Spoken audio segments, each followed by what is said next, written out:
I just do like a sound effect of some kind? We do the music that plays us in with the Sonic Truth podcast. Now, why am I doing manual mouth music? I don't understand this. Look, to each their own. Got to do an intro transition somehow, Matt. Yeah, I just kind of like, I've been doing this. It's like, hey guys, you got a whole professional setup there, and you got a whole team there, and you're still doing the old voom voom voom voom voom intro music. What are you doing? Right? It's easier to make the moves with your mouth than click, I guess.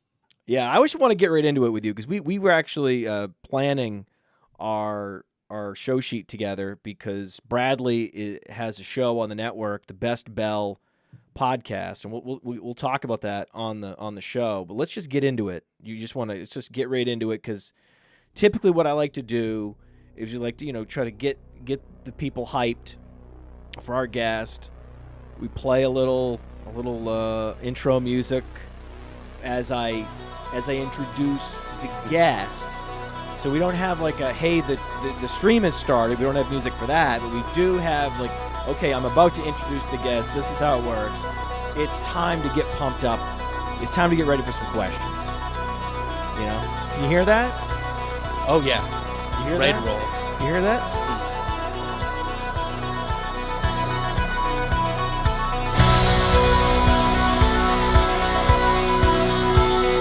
Welcome to the Mind of Mansion program. He's brand new to the Player Profiler Network and this podcast. This guy knows his best ball. We're going to talk some Dynasty too, but if you want to get on the bell curve and figure out the range of outcomes for fantasy players, this is your guy. It is Bradley Stalder.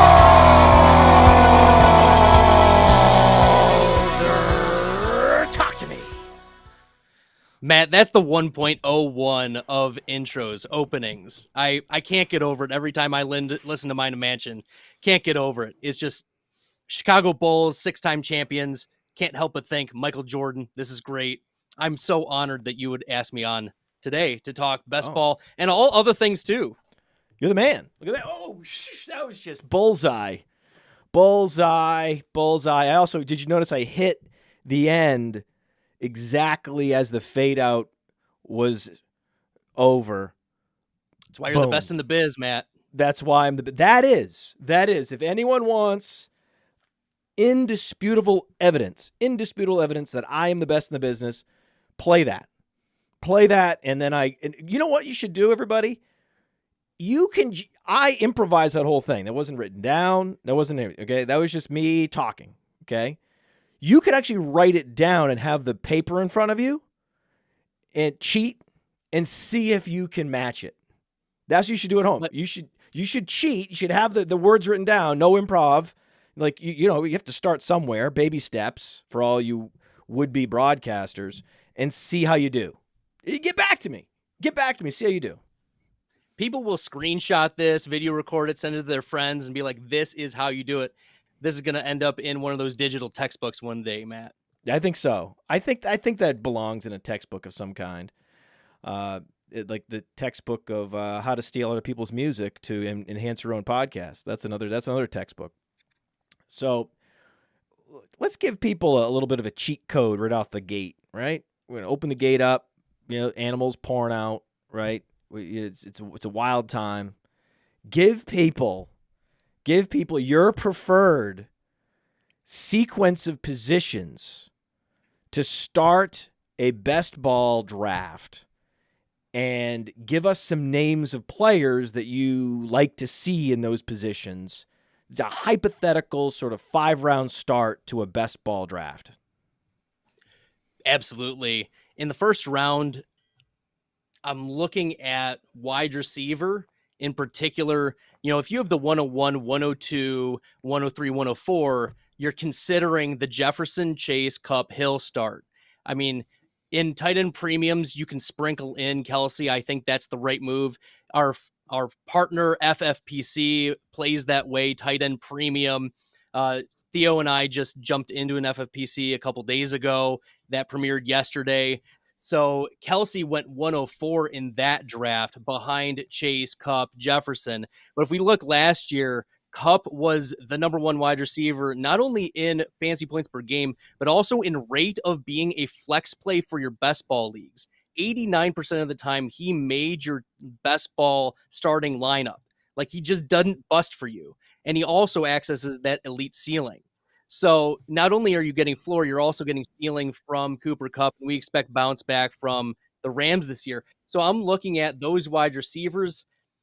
And okay, then, so when you're picking at like the 104, you love that draft spot, you love that slot because you think you might get the wide receiver 1 in Cooper Kupp, or even the 105, 106. I mean, That could be Tyreek Hill Cooper Kupp. could That hit could be that. the wide receiver 1. Absolutely. And then I think at flat tiers, you just got to let some value come to you in the second half of the first round, because we're looking at. Okay, can I ask a question about Cooper Kupp real quick before we move on from Cooper Kupp? So how it works, Yes. Bradley, how this show works is you can't just throw a name out there and move on, right? You can't just throw a name out there like Cooper Kupp and I say, oh, he might fall to the 106, which is true. We're moving on. No. I have an observation about Cooper Kupp because I just drafted Cooper Kupp in a dynasty league, a dynasty startup where I'm in win now mode, and Kupp was slipping, round after round. I'm like, wait, is Cooper Kupp still available? Like Diggs is gone. What are people doing? There's only half a year difference in age between Diggs and Kupp, and Kupp has a higher floor and a higher ceiling. It's 6 months. Yes, what are we talking about here? What are we talking about? And the reason is, well, I've seen the MRI results on Matthew Stafford's neck, and, as an orthopedic specialist, I don't know if he's going to make it through the season. Because that's the only case. If you have some known probability that Matthew Stafford's likely to only play 10 games, and we know they don't have anyone behind him, then that's a huge problem, right? If you know that Matthew Stafford's not going to be the quarterback during the playoffs in fantasy football, right? The playoff run that you have to go on in Bestball in those money weeks at the end of the season, then of course you're not drafting Cooper Kupp. But I have news. I have news for everybody. I have breaking news.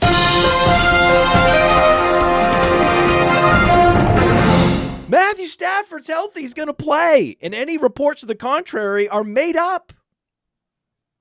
He's been active in OTAs, Matt. What's the problem? What's the big deal? Why? This is so last year. Like, Matthew Stafford is healed. Right? We had this whole Matthew Stafford conspiracy that his career was over due to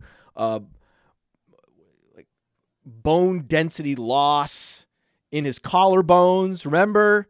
He was made of glass. He broke a collarbone, then he re-broke the other collarbone or the same collarbone or something, and all of a sudden it's like, oh no, he needs to drink more milk, he needs calcium, he's got a deficiency, he's not going to make it. And then 10 years later, he's winning a Super Bowl. So what? Can we stop with the amateur doctoring, please? Thank you. Well, at the price point where Matthew Stafford is going, not only in the dynasty startups, I mean, he's going super late there, but he's quarterback 22, quarterback 23 in most best ball drafts. At that point, it's pure upside. Yes. He's coming off, he's 1 year removed from being the Super Bowl MVP. That's the thing. And it's just anecdotal evidence. That's all it is. It's just anecdotal gibberish that he's going to miss a bunch of time because of a pinched nerve in his neck. We have an injury finder app that looks at all the data on these players. That includes the number of hits they take. It includes the injury history and how injuries from the past, in particular body parts, are then more predictive for future injuries versus other body part injuries, and so on. We look at the player's BMI. We look at a whole bunch of data points. And according to the algorithm, he's not even in the top 5 most likely quarterbacks to be injured this year. The quarterbacks in the top 5 are typically those that are more mobile because they open themselves up to a lot more huge hits. And our data suggests that that is actually more predictive than the number of injuries you've suffered to your neck in the last 2 years versus someone else that suffered injuries to their hip. There we go. I mean, player profiler for the win. I mean, Cooper Kupp, dude. Cooper Kupp for the win. I mean, let's put a bow on the Cooper Kupp versus Stephon Diggs, because Kupp last year, 28% of his weeks he was a top 5 wide receiver. Stephon Diggs last year, only 10% of his weeks he was a top 5. That's more than 2.5 times the rate, getting an elite ceiling game from a wide receiver. And when you're able to stack that easily, that's why you should be targeting, pretty heavily the Cooper Kupp versus Matthew Stafford, because Stafford is much more affordable given the same wide receiver in a very similar tier. Yeah, this is why if you were having to make a decision, which is a very difficult decision, I know it's a decision no one wants to make. Do you take your favorite son or your favorite daughter on the ark with you, right? You have Justin Jefferson on the one hand, you have Jamar Chase on the other. If you are in a best ball draft in particular, but also seasonal leagues, it's much easier to stack with Cousins. Much easier to stack with Cousins. There's going to be someone in the league that loves Joe Burrow and likes him more than players like Herbert, and may like him even more than someone like Lamar Jackson, which is insane. But it's true. You've seen it. We've all seen it. And or the guy that drafts Higgins is reaching. See all these dangers? Whereas the guy that drafts Jordan Addison is far less likely to be the one that's going to snipe you on Kirk Cousins. These are the micro decision points and drivers that help to determine player A versus player B, all else equal. Yeah, I mean, looking at the draft that Theo and I did a couple days ago, Kirk Cousins was going in the 7th round. But surprisingly, the Justin Jefferson drafter did not take him. Weird. It was wild. Just wild. It is wild because you let all these rounds go by and he's sitting there and you don't take him. Yeah, that's irresponsible. James Conner instead of Kirk Cousins. Okay, well, that was a mistake. Apologies to whoever that drafter is. I'm sure you're doing a good job. You love fantasy football. You may be a subscriber to Player Profiler. A lot of people are, and that's great. All the best to you and your family. But that was a mistake. But it's a learning moment. It's a learning moment, man. it was just a mistake. It was a $125 learning moment. It was just, you had a player that you could have picked that was the chalk, slam dunk, most optimal pick by any expert with a brain, and you chose another player. And that's just what happened. I'll apologize. Okay, so we're through one round, Bradley. Actually, like a half of a round. I mean, half a round. We're through half a round. We're through half a round. Okay, so ideally, you're looking up when your builds that you like the best, you've got receiver in the first round, and of those receivers, the one that sets up best is Cooper Kupp. Okay, take us into round 2. Yeah, so into round 2, there's a few players that I like at the beginning and a few at the end. Garrett Wilson at the beginning of round 2, and Tony Pollard anytime in round 2. Tony Pollard anytime in round 2. This is a player I've been pounding the table for when his ADP was 36th overall pre-draft. And I mean, I'll take him, heck, even into the end of round 1 if we get to that point. And I'm not afraid of Ezekiel Elliott re-signing or any other running back re-signing. The reality is last year, Tony Pollard had a number 1 overall running back week while Zeke had double-digit touches in that game. So there is a pathway for Tony Pollard to not only be an RB1, but the RB1 overall. I'm not saying he will be, but he can be. Well, there we go. We do quote graphics. You notice that I've had some quote graphics that went viral in a bad way. That sounds like a quote. That sounds like that's going up on Twitter. I think we're putting that up on Twitter. RB1 overall for Tony Pollard. God damn it. They gave me anybody, right, for the draft kit. I know you broke down players for the draft kit. And I broke down Jamar Chase. In seasonal leagues, I'm still going Chase over Jefferson, even though the stack is out there, just because I'm probably not going to be going Kirk Cousins in a single quarterback league anyway. I'm probably going to try to grab someone like Jalen Hurts or someone else, someone with more mobility. Lamar Jackson we mentioned.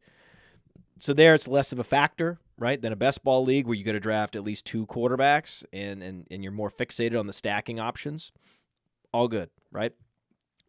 So I chose Chase because I think Chase can go for 2,000 yards, and Rashad Bateman because I'm loyal and believe in the talent, even though the situation is setting up to really be not good for him. But I digress. That's what so I did Pollard like the last 2 years, and I was like, the people don't want to hear from me on Tony Pollard, and I don't have any fresh takes. Had I talked to you first, I would have been like, oh, I'll do Pollard again, RB1 overall, right? There is a pathway for it to happen. Tony Pollard is in a situation that is actually more conducive to fantasy point scoring than Bijan Robinson. Bijan Robinson is on the Falcons, right? Bijan Robinson has Tyler Algier, who will be a breather back. They don't have anybody. We're talking about like a Malik Davis. That's the level of other running backs. Theo and I took Malik Davis in the 20th round of the FFPC draft we were in. Like 20th round. You have to do it. You have to do it. It's understandable. I get why you did it, and bravo. Good job. But what are we talking about here? Right? I mean, the way I see it, the way things are set up. Yeah. Tony Pollard's ceiling is actually significantly higher than Bijan Robinson's. Bijan Robinson is being sold to me by all these zealots that want to draft a rookie in the top 5. He's being sold to me as a volume play. He's being sold to me as a between the 20s volume play. And I'm like, what? But they think it's not a traditional volume play because he's an exciting rookie. He's an exciting rookie. So if we can sell you exciting, electric rookie Mike Davis, right? If we can sell you super explosive, amazing volume guy who's going to be set up to fail by his team, who's going to be touch squeezed by other playmakers, but they're all screwed because of the quarterback situation and the offensive line, well, this is the way we do it. It was almost like a campaign that was workshopped and focus grouped, where we're like, how can we sell to the public this landing spot as being good, right? Oh, the top 10 draft capital. That means he's just like Todd Gurley. Oh, this means he's just like Saquon Barkley. Oh, this means he's going to get more touches than anybody. Oh, this means he's probably the RB1. I can't get behind the Bijan RB2 overall. I mean, Billy has come out and talked about this. I've talked about this. It's crazy. It's wild. It's absolutely wild. But here's the thing, Matt. It kills me, Bradley, because I love people like Bijan Robinson. If you're a player like Bijan Robinson, I love you. I think it's so exciting. I love it, especially when those guys, for whatever reason, get diminished during the process for all the wrong reasons, and then we can get them at value, and then it's amazing, and I'm so in love with these players, and even though they didn't catch more than 30 passes in a season, and they didn't catch more than 20 last year, I could explain what a great receiver they actually are, and how it's going to be great, and the ceiling, you get to stop worrying about Tyler Algier. See what I'm saying? But then he goes top 10, and it's like, well, right? And then it's like, well, the NFL loves him, so now there's no cap on how high we can push him. Because the NFL loves him. Yeah. So now I have to hate him. The NFL loves him, so I have to hate him, Bradley. It fucking sucks. I didn't think I would be there because I jumped on another podcast in January, and they asked me for a bold take, Matt. They asked me for a bold take in January, and I said Bijan Robinson, top 5 running back for 2023. And it ends up that the market says I'm too low now on Bijan. That was no longer a hot take. We're now June 7th. I mean, you felt really good about it when you get drafted top 10 and you see the ADP. You're like, oh, my God, my bold prediction's now vanilla. Yeah. Right? But at the same time, you're like, but I kind of hate myself for even going there. Yeah, it's just a terrible position to be in. It's very conflicting. Yeah. I mean, so okay, we've gotten through part of round 2. There are also some other players in round 2 I'm interested as well. Nick Chubb at the back end of round 2, I think has been a nice value for a lot of us. No Kareem Hunt. Jerome Ford is just a guy. No proven track record on that team. And this offense we expect to take a step forward. Okay, I'm not so sure. basically it's similar to last year in that the second round is really where you're trying to tap into your running back position.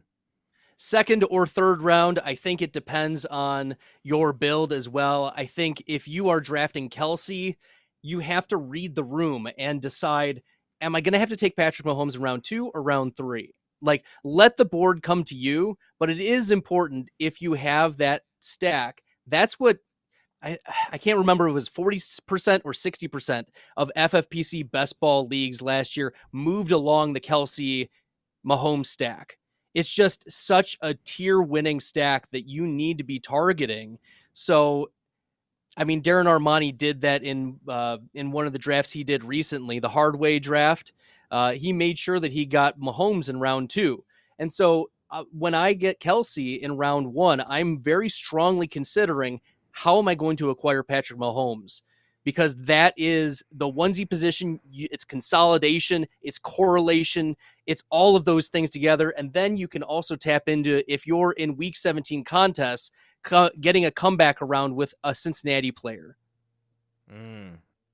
It sounds good. It sounds really good because they play Cincinnati week 17. They do. That's good. It sounds really good. I'm not here for it. I'm not here for it. That's okay. Can I just tell you something with Kelsey? Go for it. I liked Kelsey last year. I was talking about the Valhalla at the 12-13 turn was Kelsey Barkley. That was very possible. Remember? Yes. That was very possible last year. And then Kelsey was going earlier the year before. And then for whatever reason, he takes this micro step back, even though there's no Tyreek Hill. And I was like, the law of the conservation of targets tells me that this is the year to get Kelsey. This is the year. It wasn't that year. It was this is the career year that we've all been waiting for. And we're getting this micro discount on him. Please smash the button. But most of the time, I'm looking at tight end going, that's a sucker move. All those people drafting Gronk in the first round all those years, they all were disappointed. Most people that have drafted Kelsey in the first round, other than last year and some the year before, depending on who they drafted, are very happy with the selection. But it's hard, man. It's hard knowing the tight end position, knowing how violent it is, knowing how many games this guy has played consecutively, and it just feels like last year was the year to pay up for Kelsey. That's how I feel. It's not backed by any data. The data tells you the leverage at the position, the value over stream on Player Profiler says Kelsey is, a top 8, if not top 5 pick in fantasy drafts. I just can't get there because of the historical headwinds at the position and just this feeling I have that when a player is this far past the age apex, pick your spots on him, but it's not a guy that I'm like, oh, I'm circling him. Oh, my strategy revolves around getting Kelsey in the first round. You can certainly dip in on him and take him and have some fun seeing where you can get Mahomes here and there, but I agree with you that the focus needs to be those big 4 to 6 receivers in the first round, depending on how you feel about CeeDee Lamb. I know you didn't mention CeeDee Lamb in that group, but I think CeeDee Lamb belongs in that group as well. As CeeDee Lamb can take the step forward, I also think that the offense will move better with Cooks and Michael Gallup coming off a year removed of his ACL injury. We see year 2 ACL injury wide receivers do take that next step. Yes. And so that's why I'm a little bit more in on Pickens than I think the market is. Oh, we're going to talk about Pickens in a minute. But this is Dak, by the way. So this is Dak. I have a football here. Yeah. Okay, this is Dak. Okay, this is what he's doing. Okay, he's dropping back, right? And he's looking at CeeDee Lamb the whole time. Okay. Sometimes CeeDee Lamb is open, right? sometimes he's open, and then he always throws it 30% of the time, right? Throws it to CeeDee Lamb 30% of the time, exactly, right? Target share for anyone that's new to player profiler, right? Target share. It's a very important stat. Yeah, 30%, right? But there's that 70% of the time, right? So last year, what happened to Dak was, and I love Dak because I know what's going on in Dallas. It's so easy to figure out what's going on, and the fact that people seem to not understand what's going on is just weird. See, Michael Gallup had a hard time moving, and they had nobody else. And the starting tight end for the Dallas Cowboys last year sucks. So Dalton Schultz isn't good. And I don't say that players suck. I've never actually said it in the thousands of episodes that we've done on the show. No one will ever can point to, the Podfather said player X sucks 2 years ago, blah, blah, blah. I've never said it. I'll say it about Dalton Schultz. It was a terrible signing by Houston. You just take anybody off the street, and they're going to be as good as Dalton Schultz. And we saw it in the playoffs, 2 consecutive plays. One, he couldn't get forward enough in order to keep the clock running. And then he inexplicably didn't drag his foot in order to keep the drive moving. These were consecutive plays where it was incompetence on display. And it's one thing to be incompetent if you're like an explosive playmaker and it's like, oh, you win some, you lose some with player X. He's not even that. If he needs to be like Jason Witten level execution because he doesn't have that kind of explosiveness. But if you're going to be making harebrained decisions in the moment and you don't have the explosiveness to do anything once the ball's in your hand, why are you on this team? Right? And you saw Dak just panicking. Like he would throw it up and Gallup's double team because he can't separate. Right? And you would see it. Everyone, if you're watching the game, it was impossible. If they covered CeeDee Lamb, Dak's life was made impossible. The addition of Brandon Cooks and the health of Michael Gallup and even the drafting of Luke Schoonemaker, it's all improving life for Dak Prescott. I'm very excited. And by extension, that means more touchdowns for CeeDee Lamb. I'm here for the CeeDee Lamb love. I see him as a pretty quality turn play at that first round. That's where I drafted him last year as well. And the loss of Dalton Schultz is another reason why you should be in on Tony Pollard. There's historical precedence for when a tight end who is a fantasy producer leaves and there's not a clear replacement, that the running back gets an increased target share for the next year. And we know what Pollard does. I mean, Schultz, as bad as he is in real life, was a 19% top 5 tight end, which was 4th among all tight ends, only behind Kittle, Andrews, and Kelsey. So the volume. Right. It's all, and that's the pathway for Tony Pollard, is getting the volume of those low A-dot, near the line of scrimmage passes. So in on Tony Pollard, even more reason to be drafting him in round 2. Oh, big time. Now round 3. Round 3 is where you're considering where you're considering one of the big 3 when it comes to the quarterback. I mentioned Mahomes as a possibility. You mentioned we talk about Jalen Hurts. Hurts was a top 5 quarterback 52% of the time last year. Like head and shoulders above Josh Allen, head and shoulders above Patrick Mahomes. Very interested in late Jalen Hurts. Theo and I drafted him at the 309 in our FFPC draft, which was the latest that has ever been in the FFPC best ball tournament so far. The latest, 309, an absolute smash. This is why, you need to be letting the value come to you. We've noticed an underdog. This has been true over the last month. Almost every single quarterback has fallen every single week. That's the thing. Ooh. So let the quarterback value drop to you, come to you. It's happening. Yes. Underdog. Gosh. The code is Underworld to get a 100% instant deposit match up to $100. So check it out. We love Underdog, and we'll be talking more about Underdog as this goes along. Okay, so you want to try to get Jalen Hurts in round 3. You're very happy with that if that's the way it shakes out. I like Ramondre in PPR leagues. I mean, who else is going to be there? I like the contingency later on of Pierre Strong near the end of drafts. Well, He's Kenneth Walker might be there. Kenneth Walker, I think, is getting to mid-round 4. Yeah, I've seen him in round 5 even in a lot of drafts. Well, I can't keep up. I can't keep up with his plummet. Yes, so I'm in on mid-round 5 Kenneth Walker. That's fine for me. But then could you even think about potentially having Kenneth Walker be your hero RB in a hero RB build? Absolutely. I think that's a possibility in round 5. Absolutely. If you were drafting even late round 4, right? That isn't crazy, right? If you had an early pick, so you're drafting a receiver, okay? Then you're drafting maybe another receiver at the end of round 2. Then you're drafting Hurts at the beginning of round 3, potentially.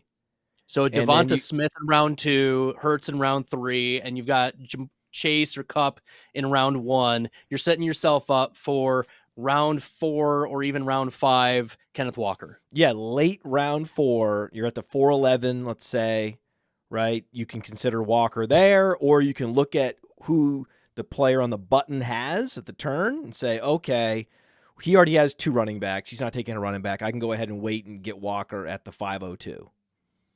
Yeah, and I think Walker over the likes of a Drake London at that spot, over DJ Moore at that spot, especially because you've locked down your wide receivers and you don't need to be attacking we already ragged on the Atlanta offense earlier. I don't think we need to dive into too much of why you should be out on Drake London when he's going ahead of the likes of Jerry Jeudy, Christian Watson, even Chris Godwin. Is he really? I can't get behind it. He is. What is that? What is that about? What is that? Let me explain this to people. Okay, let me explain this to people. Okay. We don't know who's better, Baker Mayfield or Desmond Ridder. Nobody knows. If someone says they know, then they don't know anything. They don't believe them. That's disingenuous. Okay, who is the big outside clasher alpha in Tampa? We know it's Mike Evans. In Atlanta, that guy's actually Kyle Pitts. That's the position he's been playing. Okay? So technically, a lot of the inside routes for a big wide receiver, Drake London plays more out of the slot than you might think. That's where Chris Godwin plays.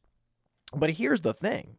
Chris Godwin has multiple top 10 seasons at the position. Chris Godwin's a full-blown stud. Drake London is a projection. So the idea that you would draft London over Godwin is just pure speculative badness. It's real badness because I ran a point distribution graph comparing Drake London and where's the drum roll? Where's the drum roll? We need a drum roll. Oh Drake God. London. Oh my God! I think we have it. Here we go. Rondell Moore and their point distributions last year were almost the same, despite Rondell Moore missing games and despite Drake London having the very strong finish near the end of the season, where it was just him. And their point distribution graphs were almost identical. That's the scary thing, is that the pass volume is so low on Atlanta. You just can't access the spike weeks. No. I don't know where the spike weeks are going to come from. Oh, but the Bijan case, like if you read the Bijan case and you're in on the Bijan case, and then you read the touts and their case for Drake London, and then you read the touts case for Kyle Pitts, well, then necessarily Atlanta's going to the Super Bowl. It's like Ritter's going to be comeback player of the year. Like MVP candidate. It's an MVP candidate. It doesn't even make sense. It's the silliest thing. Atlanta has become the silliest team by far. It doesn't make any sense. It's laughable. And so the case is just, it's like, oh my God, okay. And tell me more about Arthur Smith. And tell me more about their offensive line improvements, as if, right? Oh, they retained Lindstrom. Oh, that's the key. Like, what are we? All right, so this is that was an interesting build that we just kind of went through, which was you rounded out with Walker at pick 50-51, which is his ADP on Underdog right now, which is brilliant, which is perfect. And so you can get hero RBs in round 5, round 6. What about Rachaad White as a potential hero RB? Is that too fringy for you? Oh my gosh. Look, I know that many on Player Profiler are in on Rachaad White, but I'm not excited about him. Like, Matt, I know that he has some traits that are interesting to us, and he has the opportunity, but he was 55th out of 62 qualified running backs in PFF rush grade. He was 60th of 62 in yards after contact per attempt. He was bottom half in pass block grade. He's a fragile asset. That's the thing. So he's a fragile asset. Has bad efficiency metrics. The Bucs are a bad team. Limited goal line work is in for Rachaad White. Okay, you're falling for a small sample trap. It's 129 carries, Bradley. It's 129 carries. Okay, if you get the right linebackers coming at you at the right angle for a small sample size, no one is avoiding those tackles. No one is breaking through those tackles. It just depends. It just depends. Are you ready for another hot take? I need to see a bigger sample. What I know is 50 catches. That's what I know. I know 50 catches. Chase Edmonds 2.0 from 2022. Okay, that's not true. That is not true. You're going to be proven wrong, and I can't wait for you to be. I'm excited for you to be proven wrong. This is something that very, very much excites me. But I started it by, tiptoeing my way around this. Right? I was easing into it, being like, "Hey, I'm acknowledging Rachaad White's a little fringy if we're talking about a full-blown hero RB." So, is it true that the line of demarcation, the firewall for a hero RB is Kenneth Walker? I think so. Kenneth Walker is going round 5. I think you can hero RB Cam Akers. I think you can hero RB DeAndre Swift.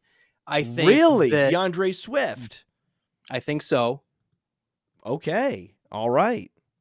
Even though he was traded for like a late round pick swap. Yes. Okay. Do you see, though, how I get frustrated with analysis where the fact the NFL loves Bijan Robinson is everything, and the fact the NFL hates DeAndre Swift doesn't matter? Look, this is a player who, even in a part-time role, had only, 2 or 3 games where he was below running back 36. He's an efficiency god. His efficiency is top 5 across the board in every metric you want. Passing game, running game. The guy's amazing. Stealing games on limited touches. Red zone. He does not need. Yeah, he doesn't need. How many times did DeAndre Swift fall down at the 1-yard line last year? And it was Jamal Williams pushing it in. He's better than Rashad Penny. He's better than Kenneth Gainwell at both of their respective skill sets. So that's why it's going to be, almost Miles Sanders of last year. Double-digit touchdowns are in play for DeAndre Swift. So I think that line of demarcation ends about mid-6th round with DeAndre Swift. Wow, that's late, man. I'm excited. Late hero RB builds, which means you're loading up on wide receivers. And I'm going to have to drop the 0 RB Judas. We were just doing a dynasty startup mock, and I was arguing for Lamb over Bijan in dynasty startups. And I'm like, hey, listen, call me old-fashioned, but I like to get my alpha wide receivers in the first round, guys. I mean, I just noticed it's something that I like to do, And I'm like, who am I? I wasn't doing this before. God, this is the problem, man. I get older, and I've seen more things, and I get a little bit nervous on a guy like DeAndre Swift, where all the I've seen this movie before, where the prospect profile was exquisite. All he does is deliver in the efficiency categories year after year and confirm all of our assumptions. And the NFL tells him to go to hell and never actually feeds him the way we want him to be fed. This is a movie I've seen many times. Yeah. And if we it look at the makes me dynasty crazy. impact of it, it's wild just what the offseason can do to running backs. I mean, from January until May, the average veteran running back lost 17% of their underdog ADP value. 17%. The average wide receiver only lost 3%. 3%. Almost no movement among wide receivers. It's all the movement of the running backs. So that's why when you have the opportunity to be drafting these rookie running backs in your rookie drafts, like it's just constant turnover. And your dynasty startups, that's why you've got to be prioritizing wide receiver more often, because there's not going to be a significant shift in their values except up. With Lamb in particular, that team is only going up. So in terms of build for best ball, I'm guessing most of your teams are 2 quarterback, not 3 quarterback. In 18 team, it's probably 2. Right. And then if you go up to like a 21 team or more, you're going 3. You can consider 3 in that realm. I mean, you can go 3 in an 18, but you have to have the right positional capital there. So we talk about, structure of like a 2, 6, 8, 3 build or whatever build you're setting up for.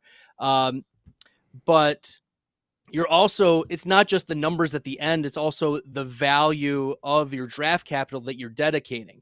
That's why, very interestingly, the 4 tight end build has been plus EV over the last couple of years, because you're just banking on give me a touchdown to get me by at that tight end spot, and you're giving yourself a 4th chance at a touchdown, especially if you're stacking or you take a nice speculative ad on the tight end. Are these 4 tight ends where you're drafting them all late? Yes. So you go 4 late round tight ends. Like in previous years, it'd be like Gerald Everett and Dawson Knox. Because the chance that one of them hits is decent enough. But if we look at where we can find tight end value, like it's Kelsey clearly number 1, and then in rate of top 5 weeks last year, Kelsey was at 64%. Andrews and Kittle, if you add their percentages together, they still don't get to Kelsey. I know. 2 and 3. I know. I can't get excited about any tight end. The next tight end I get excited about is Goddard after Kelsey. Yes, Goddard is there, but Goddard was only 8% top 5 rate last year. It's also that, like, bully tight end builds are never a good idea. Like, that just can't, like, maybe it's what you needed to finally get through, but it's usually minus EV to go bully tight end.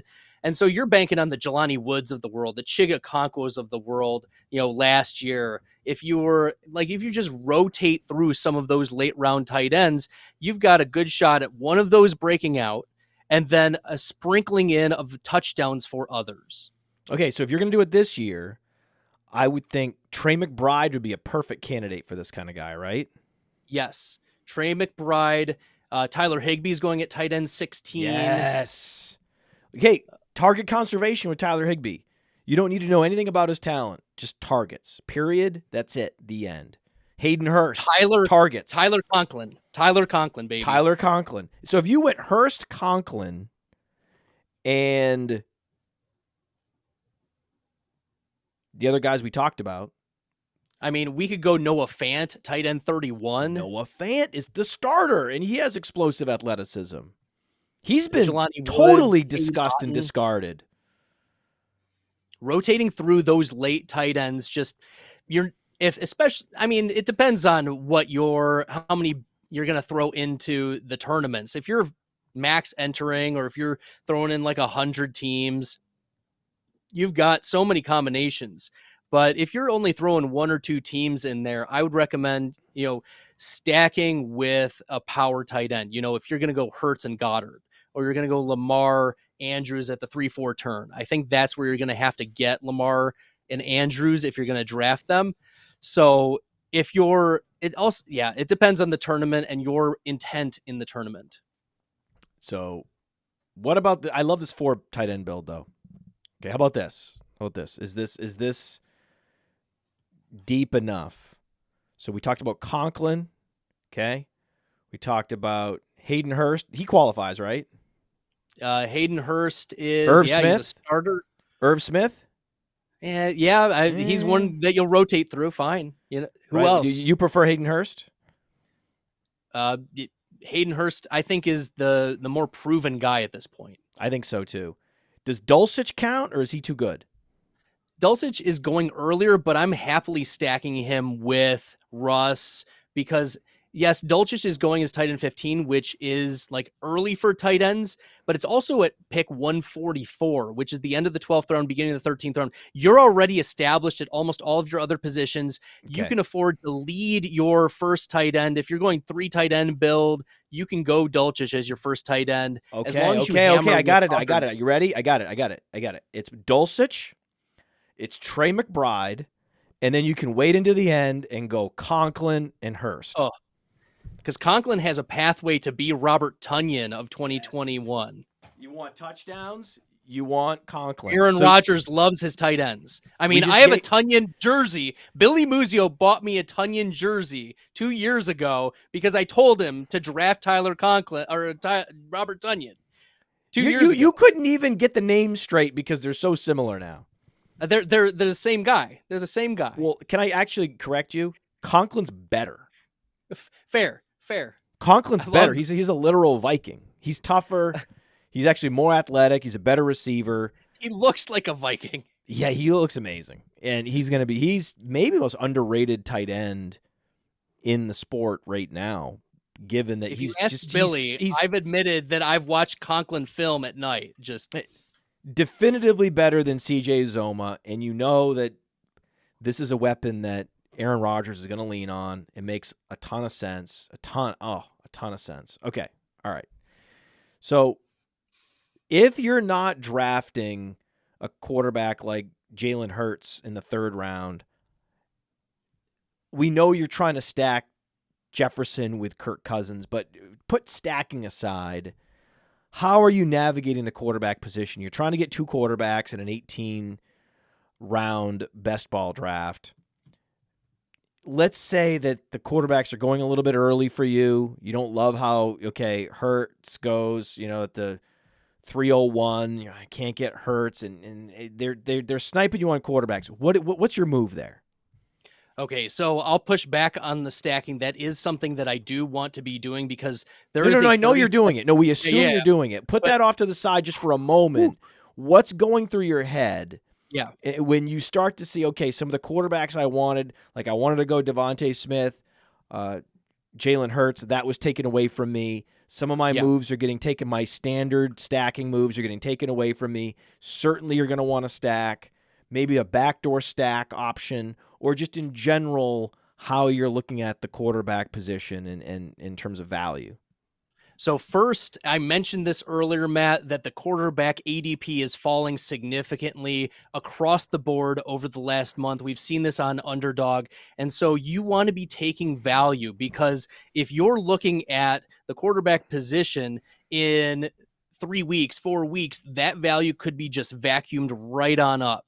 And there's not really a reason to be reaching, because if you are drafting a quarterback 2 or 3 spots ahead of ADP at this point, it could be a full round here in 3 weeks. So that's going to be, and you're competing in the same tournament of anywhere from 200 to 400 million people in this tournament who have a significant edge over you at the quarterback position. So first, you're looking at quarterback fallers. Then you're also looking for not just quarterback fallers, but quarterbacks who have accessed elite ceilings previously. So you're looking at the Russell Wilsons, you're looking at the Justin Herberts, you're looking at Deshaun Watsons, you're looking at Tuas, but you're looking to pair them together. The King Capital won Underdog's season-long tournament last year because he drafted both Jalen Hurts and Joe Burrow. Okay. And Burrow fell around in ADP versus ADP, and that's why he was able to scoop him up. On the bye week for Hurts, this is like the total nuts move, though, is Burrow went off for 50 points in that 1 week where Hurts had his bye. But there are only certain quarterbacks who can access elite ceilings, Matt, and that's why you don't want to be dabbling in the Jordan Loves, the Derek Carrs of the world if you can help it, like the Kenny Pickett's of the world if you can help it. Like right off the bat. Isn't Kenny Pickett an interesting guy? Because isn't there a ceiling there we haven't seen? There are green flags with Kenny Pickett, but I want to see more of it this year for me I'd rather be a year late on Kenny Pickett. But there are green flags that I'm okay with, maybe in a 3 quarterback build that you're stacking with some Pittsburgh players. Okay. But Deshaun Watson's the guy we're talking about, right? We're getting to Deshaun Watson here. This is the guy we're talking about, right? Yes. Deshaun Watson is one. Justin Herbert is a round ahead. Dak Prescott is a round behind Deshaun Watson. Those are quarterbacks who have historically been able to hit top 5 weeks at a pretty high rate. I mean, Lamar Jackson's been pumped up, but he has a pathway to be the quarterback 1 overall by landslide is the thing. So here, let's go back and let's just look at game logs. Let's just go back in time and talk about access to ceilings. 2018, right? Let's go to random year. 2018. Deshaun Watson had a stretch of 310, 385, 375, 375. And in those weeks, 40, 44, 41, 40 rushing yards. That's crazy. That's amazing. Yeah, Deshaun Watson is one of those players that he has the pathway to be quarterback 1 overall because he's had seasons of multiple quarterback 1 weekly finishes. And I'm pulling up I have a best bell upside guide that's coming out here in the next couple weeks. Ooh. Yeah. And I'm excited about it. There's going to be some nice graphs, some nice data, just talking about upside that players will have. And the career 84th percentile score for Deshaun Watson is 31 points. There are only 2 quarterbacks who have a higher career 84th percentile score that are currently being drafted on Underdog, and that's Mahomes and Allen. Ooh, okay.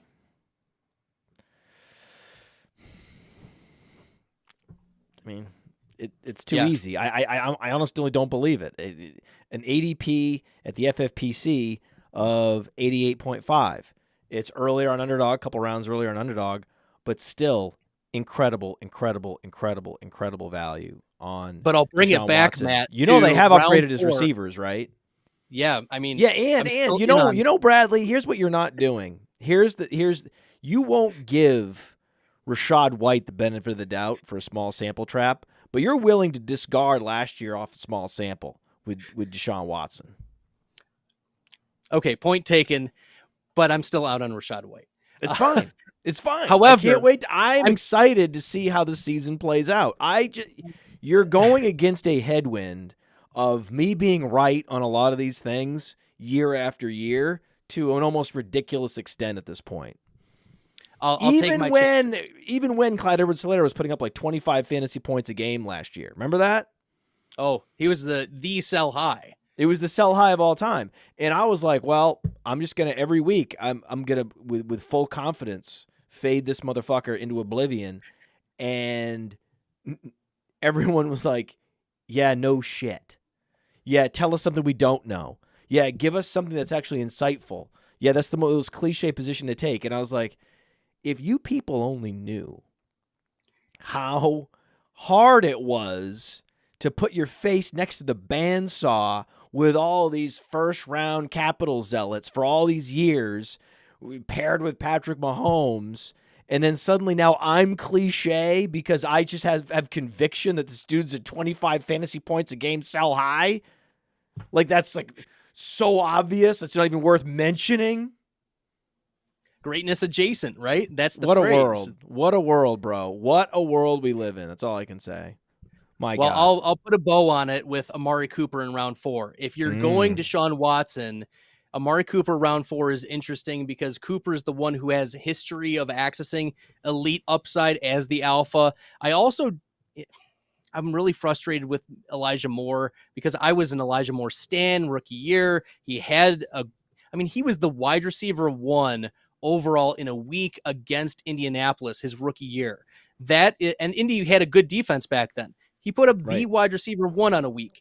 Right. So He's the DeAndre Swift of receivers. and I hope that this new landing spot is going to be a renaissance of Elijah Moore. I hope so. I hope so. I know. I hope so too. Just like I hope so with DeAndre Swift. But my eyes are open. My eyes are open with Elijah Moore. My eyes are open with DeAndre Swift. Very much so. But I love I'm in on the Browns. I mean, because it's DPJ. It's even, a guy like Anthony Schwartz. Even a guy like Anthony Schwartz, he's available very, very late in this dynasty startup. I'm in round like 45 or something crazy. And I noticed there's Anthony Schwartz, and I was like, well, I know that he's done nothing. He can't earn targets. He won't even earn snaps anymore. He can't do anything. But then I look up and I'm like, how often do these guys that run a 4-3 just hang around?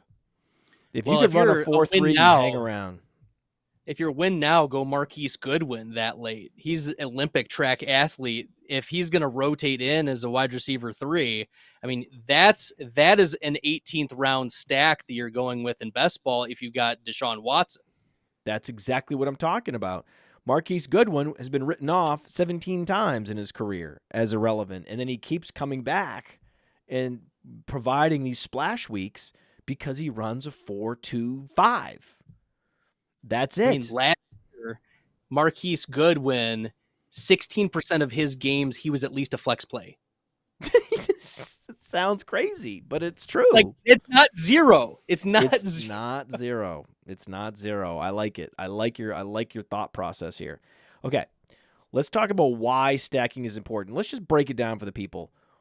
Why is stacking such a big deal? In best ball, first and foremost. So we play a game of I need to get this right. And we're all competing about being right about players. But it's really helpful if you're right about one player, you're probably going to be right about the player adjacent, the player that the quarterback is throwing to, for instance. So in this game of what do I need to get right, it's like a bunch together. So I actually ran a regression of quarterback point scoring and the highest flex play for that team that week. And there is a 36% correlation between quarterback scoring points and the max flex scoring from just last year. So there is a 36% overlap. It's not a parlay. It's a compounded parlay because you've got essentially one play, double points. That's what can happen. So you're thinking about what can I get right? What offenses can I be in on? And when it comes to the stacking, you want to make those bets that you are right on a condensed, we talk about condensed target shares all the time, but how about condensed bets? No, that's right. That's right. It's similar to poker in that way, in that, yeah, it's nice to have connectors, but it's better if they're suited connectors. That's a stack of two elite players where if things break your way on the flop, on the turn, on the river, you get a huge payday. That's the point. If they're unsuited, right? It's a lot harder for things to break your way, and then the implied odds aren't as good. But it's a similar concept to implied odds in Texas Hold'em. With this, it's like it's not just the probability that I hit the pay line. It's the probability that I hit the pay line and that when I am right, I'm right in a nuclear fashion. There's an escalator that exists, and that's what can happen with stacking. So a couple years ago, I was in a home league, and I started, this is wild, I started 0-7. And then this is disastrous. I'm thinking there's no way I can even make the playoffs in this league. I'm always one game from elimination. And then I made a flurry of trades and got Jared Goff, Robert Woods, Cooper Kupp, Tyler Higbee to stack in the home league, along with Todd Gurley, and they absolutely went nuclear. This was a few years ago. And look, that's what I won every single game from that point on, because when that team hit, the offense hit, it was perfect. It got me everywhere. So, I mean, on that front, it's helpful. It's also that it's really difficult to get player takes right. Like, I don't think people understand how difficult it is to be right on a player. Like, I think of Drew Osenchuk, who comes up with his bulletproof fantasy football. He does player prospects all the time. He's, got a lot of inspiration out of you. I know he credits a lot to you, Matt. But Drew, his bulletproof standard is like the best of the best only hit 75% of the time. Like, of these prospect profiles, he calls them bulletproof. And when you're failing at minimum 25% of the time, it's difficult even on a week to week. So if that's pretty much, by the things, way, that's pretty much Bijan Robinson's breakout rating on the Breakout Finder app is around 75%. We get complaints like it should be higher, and it's like, no, actually, it shouldn't. Right, because these player takes are difficult, but if you have connected player takes, like, that Patrick Mahomes and another, Travis Kelce are together, they're going to absolutely smash. So when you have connected player takes, it makes swallowing that more easily. And as you mentioned earlier, the escalators. So and we've seen stacking in the past be a pathway to winning big money in these tournaments. So, and it gives you advantages over other teams that don't stack, frankly. Now, what about just seasonal leagues? Because I think this is where we, as the more serious fantasy gamers, the ones that are covering this year-round, that are playing year-round in different formats, Dynasty, Bestball, high stakes, home leagues, all these things. So those of us that are the most passionate about it and the most informed, there's certainly going to be player takes that we can leverage to get edge, but it's structurally is where we get the most edge. It's something like stacking, where the vast majority of a league that you're in with friends, stacking's not something they even consider. It's starting to change slightly. It's incrementally. You see a few more players here and there in leagues start to stack. Soon, I think in a couple of years, we're going to start to see an inflection point, and stacking is going to become a mainstream talking point for fantasy. It's just still relegated at this point for best ball. Would you agree? Yeah, for right now, I agree that the inflection point is still a few years away. There has been a lot more chatter on mainstream about stacking, but I think that the initial pushback is the casual fantasy football players' fear of bye weeks.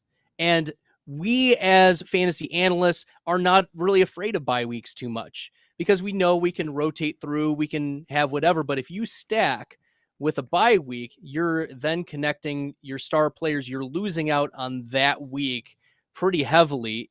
Like if you have, Kelce and Mahomes, for instance, I know that's an easy one to talk about. But if you win the other weeks and you lose this one week, what are we talking about? That's what the casual fantasy players will come to and say, I can't believe it. The bye week boogeyman is what prevents the stacking conversation to get more legs. I feel like that I'm a bit of an elitist on this. I feel like that's one of my blind spots, is that I don't necessarily think about how the casual fantasy gamer is considering various decisions, and I am condescending, because it's like, what are we talking about? Like, I can't relate at all. Right. I can't relate to you little people, right, from up on high. I just can't, and I'm not sorry about it. I'm really not sorry. But in your seasonal league, it should be like an 80% priority that you're putting on stacking in best ball. Put that on seasonal leagues.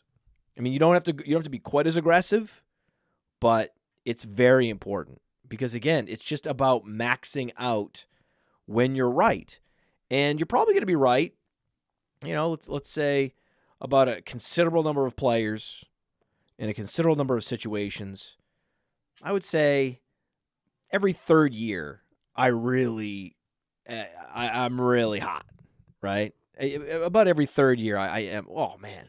And if you can just take down all your leagues those years, That's the move.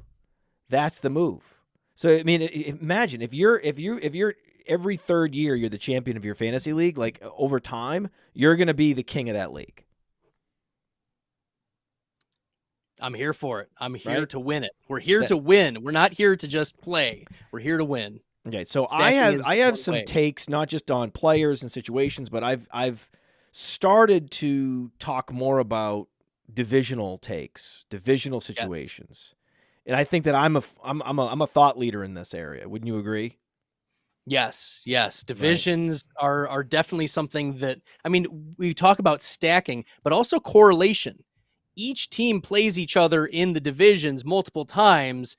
And so if there's like this family matters, this intermingling of correlation and stacking, that's another point. I know we talked about stacking earlier, but the comeback rounds, if you know in your championship league that there's going to be a comeback round and you expect that this is going to be a shootout, it's one of the reasons why I'm in on the LA Chargers and Denver Broncos, because that's week 17. We expect big shootouts, same division.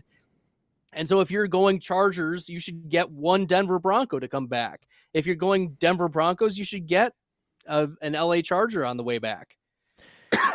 I also believe that the AFC West is going to be closer to what we thought it was last year. You had Justin Herbert playing hurt all year. You had Russell Wilson playing with an incompetent offensive coordinator and just getting acclimated to a brand new team. And the Raiders imploded. The Raiders won't be that much worse this year than they were last year. I think that Denver is going to take a major step forward because Russell Wilson is Russell Wilson last time I checked, for all the same reasons, even more so. Like, if you're willing to dismiss last year for Deshaun Watson, you sure as hell better be ready and willing and able to dismiss Russell Wilson's 2022. Wilson's going at quarterback 18, Matt. Quarterback 18. That is theft. Criminal. Theft. Who's going ahead of him? I want names. We've got Geno Smith. Well, that's pretty good. Yeah, I mean, Geno Smith is a real nice floor play. And so if you are like in a redraft seasonal league, I like Geno Smith as your quarterback one because he's Mr. Consistent. Talk about easy to stack with, too. Oh, yeah, for sure. I mean, sorry, I didn't think you were going to say Geno there. I thought you were going to say some other quarterbacks. I'm not ready. I will not speak badly of Geno Smith. Go ahead. I think there's a flat tier, though. It's Russ Wilson. I like Jared Goff's upside, though. Aaron Rodgers is no, this is what we're talking about. These are the players you do not want to. You're not drafting Aaron Rodgers over Russell Wilson and Geno Smith, are you? No, not over. But there is. If you're stacking with Garrett Wilson, you're taking Aaron Rodgers at that spot, probably. Yes, which is why I hate drafting Garrett Wilson. But heck, you could even draft. I mean, Russell Wilson has pathway to outscore. I mean, you could get him into top 7, top 6. Yes. I mean, he could outscore Trevor Lawrence. He could outscore Anthony Richardson. There are strong pathways for that to happen. There's talent at the wide receiver position. They're in the good division. You mentioned that. So there are pathways for Russell Wilson to very easily outperform his ADP, and there aren't many pathways for him to be worse than quarterback 18. That is incredibly well said. You're good at this. You should have a podcast. Well, it happens, Matt, that I do. You have one? On this network, even. Oh, yes, we do. We broadcast it on the Player Profiler YouTube channel. Go to YouTube, type in Player Profiler or at Player Profiler on YouTube, subscribe. Which nights do you go live, Bradley? Tuesday nights, 8 to 9 p.m. Tuesday, 8. This guy, you got to tune in live. Tune in live, get in the chat, talk to Bradley, chop it up. And I'm going to put the link to his podcast as well. We help him manage his podcast, and it's something that I subscribe to. And it's hard to get me to subscribe to new stuff. I have a pretty set playlist of podcasts, but I was like, okay, I gotta get this. This guy sounds great. The information is exactly what I need. And so the Bestball Fantasy Podcast, we're gonna put the link prominently in the description on YouTube and in this podcast. So go subscribe to his podcast as I did. Now, looking at these divisions, my sentiment has been, and in my last Mind of Mansion show, I laid out the matrix of matchups of quarterbacks within the NFC South.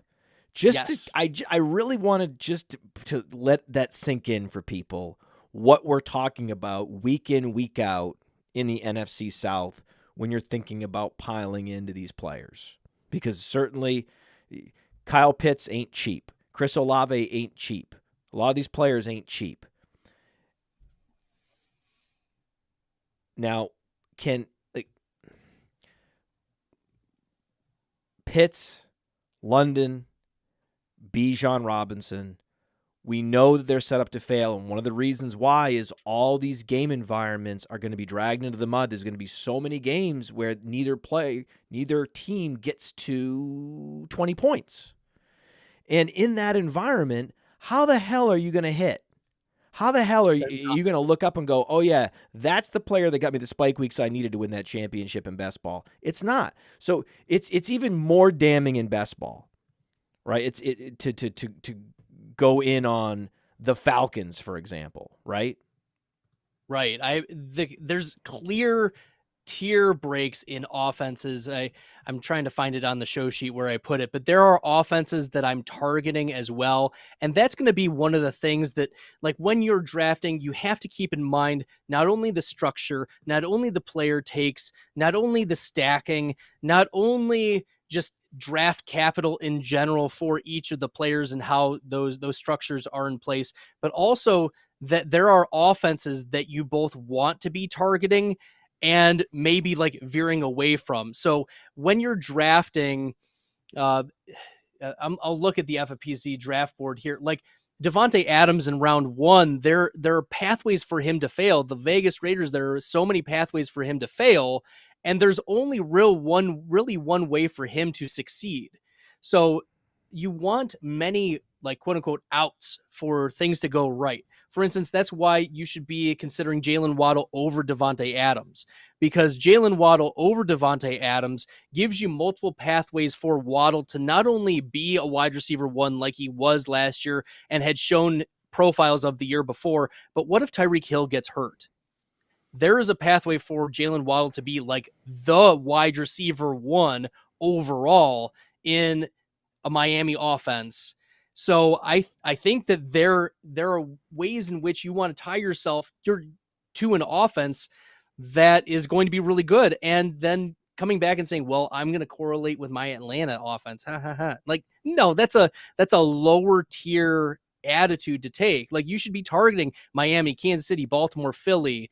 I mean, and then second tiers, Cleveland, Dallas, Detroit. Those are the offenses you want to be in. I'm sure I missed a couple, but like those are the offenses you need to be considering. Chargers, Seattle Broncos. could be one of these offenses. Seattle is one of those sleeper ones that Geno Smith had a really nice floor. And so my question for you, Matt, is does the presence of Jackson Smith and Jigba eat into Lockett and Metcalf, or does it elevate Geno Smith? No, it elevates Geno Smith. I think this is amazing. The whole thing is amazing. I think that he got off on the wrong foot in the league, to put it lightly, right? The guy was set up to fail, though he had all the tools to be a successful starting quarterback in the league. He was an exciting player for many years. There's a lot of hope there. And then it just didn't work out, and the guy persevered. The efficiency metrics on Player Profiler are stunning for Geno Smith. We are talking about across the board that when you look at accuracy rating, when you look at various completion percentages under pressure, deep ball completion percentages, this guy's advanced peripheral metrics were outstanding, paired with a healthy 17-game schedule, a 70% overall completion percentage, and close to 4,300 yards passing. And he didn't have a lucky season. This wasn't a season where he exceeded expectations based on randomness. He had 30 touchdowns. That's about right. He also rushed for 366 yards. So he is a tactical scrambler. This is why he was a top 10 fantasy quarterback last year. And now we have a massive upgrade at wide receiver. Their biggest weakness was that they didn't have a third option in the receiving core. Now you have one of the best possible third options in the league. You could argue this is one of the best wide receiver trios in the NFL. Can you name a better wide receiver trio? That's up there, Matt. That is up there. It's got to be up there, right? I mean, you could basically just whoever is playing next to Tyreek Hill and Jalen Waddle, that makes that a great trio. You could just put anybody in there, and that would be a great trio. But this is what we're talking about. So you put that Matt, efficiency with those receivers. Here's the thing is it's not just been last year. In 2021, when he stepped in for Russell Wilson, he had the efficiency metrics as well. See, those were those extra games, those extra 4 games. So now what are we talking about? This is not necessarily a small sample trap anymore, Bradley. We're talking about 20-plus games. So in last summer, I tweeted out there were only a handful of players who had PFF quarterback pass grades lower than Geno Smith. In fact, Geno was quarterback 16 in pass grade per PFF. This was in his just minimal start. He was thrown in because, Russ was dealing with the finger injury at the time. He was among quarterbacks with 110 dropbacks. This was 2 years ago. He had the highest adjusted completion percentage, 6th lowest turnover worthy play rate. He was quarterback 3 in big time throw rate and quarterback 12 in yards per attempt. This was a breakout waiting to happen. And nobody knew it, except me. And then when Geno Smith tweeted it out, after I tweeted it out, it was always Geno Smith over Drew Lock, always that way. Right. So can I ask you a question? Yeah. What the fuck is wrong with you? Why are you calling him a floor play now? You won. You won. That's like me, bailing on Tony Pollard right as he's about to post an RB1 overall season. Right? You won. You had your foot on the gas pedal. Don't take it off. Stop calling him a foreplay guy, damn it. Well, last year, he was quarterback 6 in rate of top 10 weeks, but he only had 5% of his weeks as a top 5. So that's why I was asking you, Matt, can he move from just being a really solid, rock solid, consistent producer to giving you the elite spike weeks that you need? Yes. I want to see that yards after the catch on those few plays that they were getting nothing out of, that Jackson Smith and Jigba is going to deliver. That's going to sustain a drive or two. That's going to lead to another touchdown.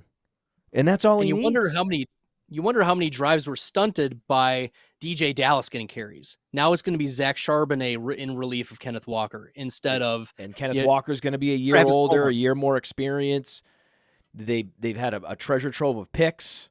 They get an extra pick from Denver, and then they parlay that into yet more picks. This team is interesting. It's much more interesting on offense and this is part of my case for Kenneth Walker.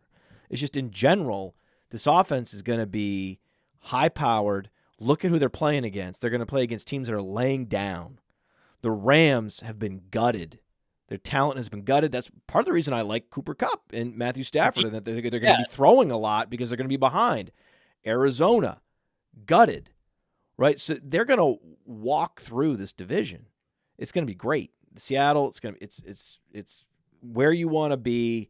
And I love Metcalf, Lockett. They're all values. They're all values because still Geno Smith, based on his ADP, is not fully appreciated. And therefore, you're getting value on Metcalf, value on JSN, value on Lockett. Value on Lockett in particular. Lockett in particular. He's got one big year left. Like with Lockett, at the end of a lot of these action movies, they got one more big job, right? Like Heat, right? One more big job. For Lockett this year, this is the one more big job, one last job. I think that he still has a lot left in the tank, and I love pairing him in best ball with JSN, and then later drafting Geno Smith if I've also paired Geno with another spike week candidate. Like Geno is going late enough where you can have Geno Smith as your quarterback too, and then it's just gravy because like my worst case scenario is that he's a floor play. If you're talking about he can access ceilings, then not only do you have the floor safety with Geno, you can rotate through the high end spike weeks with whoever you're taking early, whether it is your Jalen Hurts, it is your Joe Burrows, your Josh Allen's, Patrick Mahomes. That's the ticket. Yeah, and with the Scott Fish Bowl coming up, it's going to be the Geno Smiths, the Kenny Pickett's that will allow for builds where you don't start quarterback, right? So there's going to you're in a super flex, deep super flex league. It's conceivable that you could go with one quality quarterback, one, upper echelon top 10 ADP pick, and then Geno and then Pickett. That would be a night where you don't have to go necessarily quarterback, where I often do that. I often do go quarterback because it's advantageous week to week to have those quarterback ceilings available to you. And then it also allows you to draft a quality third quarterback because quarterbacks suffer injuries, and there's just in certain matchups you might want to play the matchups. So I've always had great luck getting two quarterbacks early and then coming even back over the top with being the first one to draft a third quarterback in the Scott Fish Bowl. But this year, I see a bunch of quarterbacks like Geno Smith. We talked about Matthew Stafford, Kenny Pickett, where last year, okay, there was Justin Fields, right? He had the mobility and the ceiling was there. That was cool. Not a lot of other inspirational figures at the quarterback position, but this year the quarterback position is a little bit deeper and better value on guys like a Geno Smith. And Geno Smith and Kenny Pickett are the best examples of that. When we look at the AFC North, I think the AFC North is going to be the best source of value because there's going to be a lot more shootouts, and so many sports fans, NFL fans, fantasy analysts are so used to this being a defensive division, and they just can't let it go. They can't get their head out of that mindset that this is how they play football in the AFC North. It's not actually how they play football. It's the teams that were constructed then. It's not Jerome Bettis' division anymore. It's not it. Like the personnel is totally different now, and you can either wake up and look at who they have at each position and realize that there's going to be a ton of points scored and not a lot of defense, or not. Or you can choose not to. So Pickett and Pickens is a great stack. Am I wrong?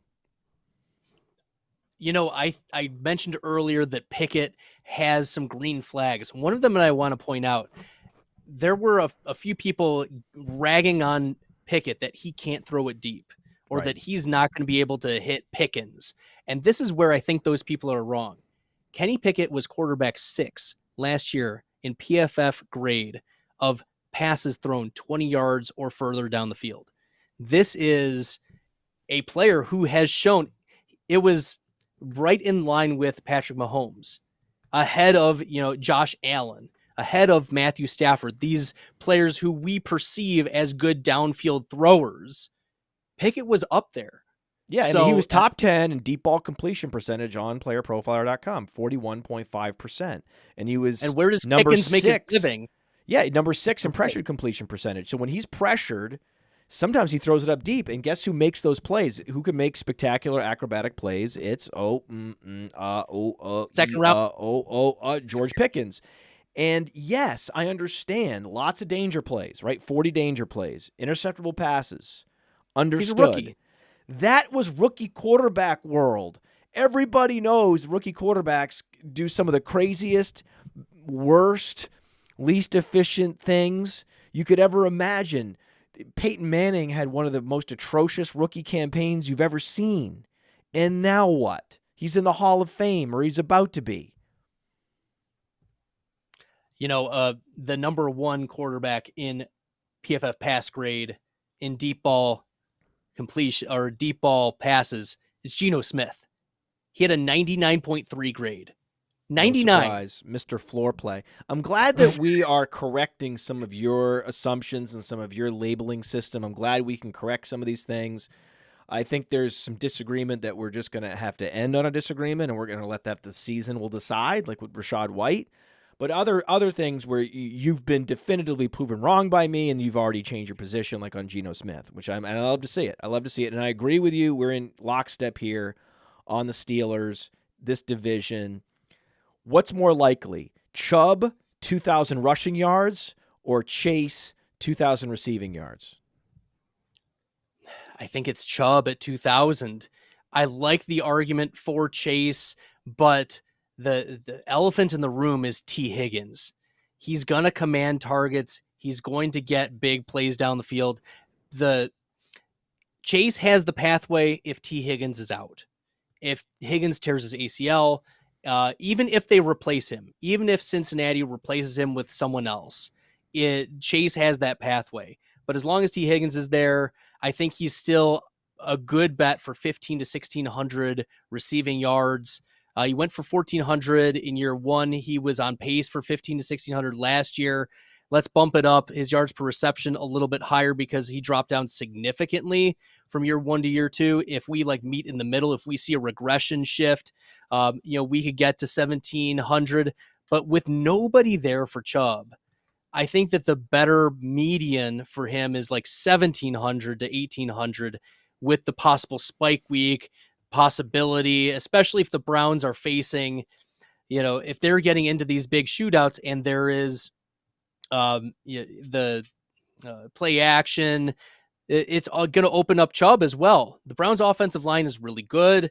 Deshaun Watson is a capable passer, of course, but they have to respect everything when it comes to Chubb. And we saw Chubb in limited samples a few years ago, and he just dominates when he gets 70% or more of the carries. You know the plays I'd be calling a lot if I were an offensive coordinator for the Browns? Tell me. Chubb screens. Oh, it's like Derrick Henry screens. Yes, Chubb misdirection screens where you set it up so the defense thinks it's one of these designed bullshit Deshaun Watson runs, and then it's actually, no, it's over there. Right? Mm-hmm. And then Chubb's got it, and he's by himself against a cornerback, and it's like a joke. It's just like, body bags. It's the Derrick Henry. That's why Derrick Henry is the stat that he leads all running backs in yards per reception over the last few years. I think it's almost 11 yards per reception because he doesn't get a lot of catches. But when he does, who's going to bring him down? And Nick Chubb is Derrick Henry light. I mean, are we going to say that? Right. Yeah. So the hierarchy of runners in the league goes Henry, and then Chubb, and you know who's next? Pure runners that will just eat your soul. Kenneth Walker. Oh, see, here's the thing: you asked, I think it was Theo asked me to do the player profiler draft kit. And I said Kenneth Walker was Nick Chubb light. So there we go. Oh, we have a corrected sound effect. Oh, there we go. There's more goodness in the player profiler draft kit, just like that. Yeah. It's Theo has some special stuff with this draft kit, so we've delayed the launch of the final product a couple more days. Everyone just stay tuned. I've been getting emails about it. It's coming. Theo it's his first year quarterbacking the draft kit. Mike Randall did an incredible job for many years quarterbacking the draft kit. Now it's Theo, and he has ambitions, and we just got to let him realize his ambitions. He's doing a great job. So, final question here before we get into the burning question segment. You talked about Russ and Judy and Sutton as it relates to Geno Smith. I want to circle back to Russ. What about that stack in particular? getting both of the starting receivers for the Broncos. It's so affordable, Matt. It's so affordable. That is the inflection point. That's the upside play. Russ is going. We mentioned his quarterback 18. Judy is going his wide receiver 22. He's being drafted as a back end wide receiver 2 I can't believe when he has immense upside. Not just immense. He has league winning, week winning upside that was highlighted last year, especially when Nathaniel Hackett left. When we talk about elite ceiling games like top 5 weeks, top 10 weeks, Jerry Jeudy 6.3% of the time was a top 5 wide receiver. What was that? 13% of the time was at least top 10, and he can access those weeks. And and there was a string of 3 weeks in there where he had over 110 air yards 3 consecutive weeks, but because the passes just didn't connect, he didn't go over 100 in any of those weeks. And now we're into year 2. He had some bad luck. He had some bad luck along with Sutton. Those were both bad luck wide receivers. I can't believe we're here. I can't believe we're here where I'm drafting Jerry Jeudy, but it's here. I'm here. I'm here for it. He's still going on in the FFPC, which is tight end premium. This is why he's outside the top 50, right? But on Underdog, quarterbacks go earlier, tight ends go later. So it's a similar ADP for Jerry Jeudy. And now he's still going around later than he was last year at this point. I'm in. I'm all the way in on Jerry. I can't believe it. I can't believe this happened. I can't believe people did this to me. Where the overreaction to last year's Denver Broncos implosion has put me on Jerry Jeudy. I was out on Jerry Jeudy last year. He was a 0% guy for me in like 350 drafts. Maybe I had 1 or 2 or 3 Jerry Jeudy's. But Cortland Sutton at wide receiver 48, especially in leagues or drafts where wide receiver is king. Especially in Underdog where you would expect wide receiver to be pushed up. Cortland Sutton is a value here as the contingency wide receiver 2. I also like as values, we mentioned Dulcich earlier in the podcast at tight end 15, but not because he's tight end 15, but because he's going round 12, round 13.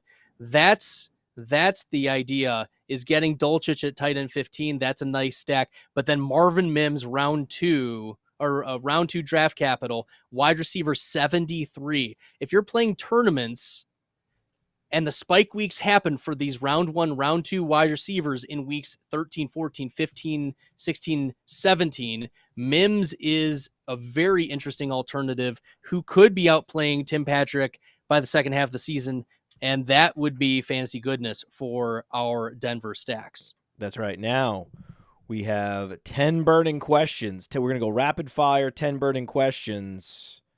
Ooh, I'm excited for this after this. Underdog Fantasy. Now, many of you have already signed up. Thousands have signed up from Player Profiler already over the years. Underdog has supported us since 2020. Much of what you see on Player Profiler is because of Underdog, because of their support. Get the Underdog app, plug in that promo code Underworld. I used to play Underdog just for the best ball drafts. I mean, the best ball drafts are amazing. These draft rooms fill so quickly, and you can win life-changing money. You want to take advantage of all the sleepers we talk about on this show? Well, what better place than in an Underdog draft room to do that? And I recommend taking your Underdog play to the next level by diving into their NFL pick'ems. It's important to correlate those NFL pick'ems. You can pick both the quarterbacks and the wide receivers to exceed expectations. Correlate them, and you can 5x your payout. Bada bing, bada boom. Underdog Fantasy, the promo code is Underworld for an instant deposit match up to $100. Underdog is the truest friend of the Underworld. Ooh. You're an Underdog fan, right? Oh, I love playing on it when I can. So I'm going to Cleveland here in this weekend, and I'll play some Underdog when I get there. Unfortunately, Michigan, they're working on getting it right now. No, they take your heads out of your asses over there. Come on, the wheels of government, man. They grind slow sometimes. So I got 10 burning questions for you. 10. All right. We talked about the NFC South earlier. Any concerns about Chris Olave? That the Saints will run the ball. They only passed 54% of the time last year. They added Kendry Miller and Jamal Williams. Alvin Kamara is still there. We have not heard a word about a suspension. The video didn't look great, but the NFL has been really mum about this. I'm not concerned with his profile. There are not red flags for me about Chris Olave's profile, but there is a hard pathway for him to be elevated this year from his already 25+% target share. And I don't see Derek Carr being the elevator that Olave needs from a fantasy perspective, given that situation. So I like him as a player. I'm just not a huge fan of the situation. It's the rare sophomore wide receiver floor play. You just don't see those very often, right? Normally it's Christian Watson, it's Garrett Wilson that feels like a ceiling play, right? Oh, Pickens for sure, ceiling play. But if you look at the game logs from last year, precious few games over 20 fantasy points. I think 2 for Chris Olave. He was getting a snap share well over 70%. And was struggling to get over 20 fantasy points. Now he has Derek Carr, but Derek Carr also was bad last year. And I think the division is going to be set up, in the strategy of the coaching staff in particular. We know they're Dennis Allen. What are we talking about here? It's very difficult for me to see him delivering these big nuclear spike weeks, which is why I still like him in best ball, because you don't necessarily need the nuclear weeks from everybody, right? You just need good, solid performances, like you said, to fill in that flex position. But in seasonal leagues, I'm okay, foregoing Chris Olave for a running back, for a quarterback at that ADP. That's often what's happening to me, and I'm like, I just can't quite get over the moon for Chris Olave. Chris Olave is a guy I love more for Dynasty, just because I know that the situation will improve over time, and that he is so good and so consistent that he's a set-it-and-forget-it asset for Dynasty for the next 5 years. That's what I love most about Chris Olave. Yeah, Olave is a floor play. Last year, he had 36% of his weeks be as a flex play. You mentioned that was wide receiver 25, so he's back end wide receiver 2 there, but he only had 3% of his weeks getting into the top 10 of wide receiver, and that's just not going to access the ceiling that you want, and with the passing percentages. So I agree with you. There are situational concerns. He's a floor play. He's round 3. If he falls to mid round 3, I'm okay with it, but I've seen him go mid round 2, and I can't do it. I understand the Bulls' case for Olave. I get it. He's phenomenal. Derek Carr's a big upgrade, but these other situational forces, the run-first nature of the team and how few points are going to get scored in that division, is what drags him down. Give us the Bulls' case for Breece Hall. The bull case for Breece Hall is that, where did my notes go? He was running back.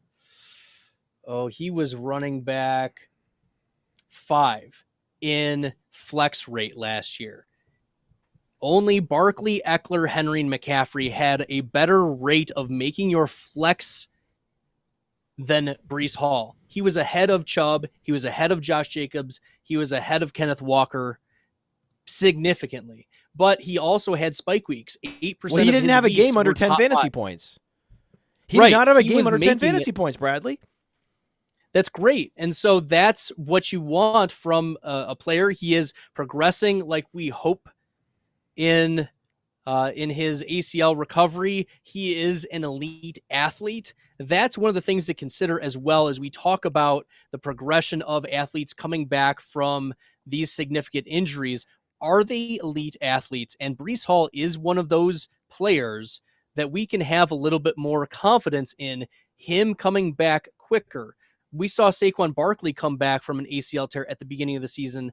Now, Barkley's happened earlier in the season than Breece Hall's, so maybe we miss 1 week. But in tournament settings, Breece Hall has league-winning upside, and if he had not torn his ACL, Matt, he would have been in the consideration for 1.01 overall. That's a great thought experiment. Thank you for saying that, and that's why I love Breece Hall. I just drafted him in a mock. It's not a real draft. It actually was a mock of a mock where we were pretending to be all kinds of different characters in the mock. So anyway, it's not a real draft, but I did actually select Breece Hall. Why am I talking about it? It sounds so silly. Almost as silly as Dameon Pierce talking about how he has been watching Christian McCaffrey tape, as if that's going to matter. So much smoke. So much smoke there. I mean, you have to be a conspiracy theorist to think that the Dameon Pierce turning into Christian McCaffrey is going to be a real thing. The Flat Earthers Society is all there's an overlap there. That's right. That's right. And what Dameon Pierce needs to do, he should start off by watching Devin Singletary first. Okay? Baby steps, Dameon. Baby steps. Now. Okay, can I push back on that? Just devil's advocate. Conspiracy theories will use that the 49ers offensive coach from last year is now the offensive coordinator for the Texans, and Dameon Pierce played 25% of his college routes in the slot or out wide. That's what the conspiracy theorists will say. But I don't believe it. It's smoke. It's not fire. There's nothing real there. The reason why he had to play those positions is because they had no talent at Florida. That's why. Kyle Pitts. Child, please. They did have Kyle Pitts.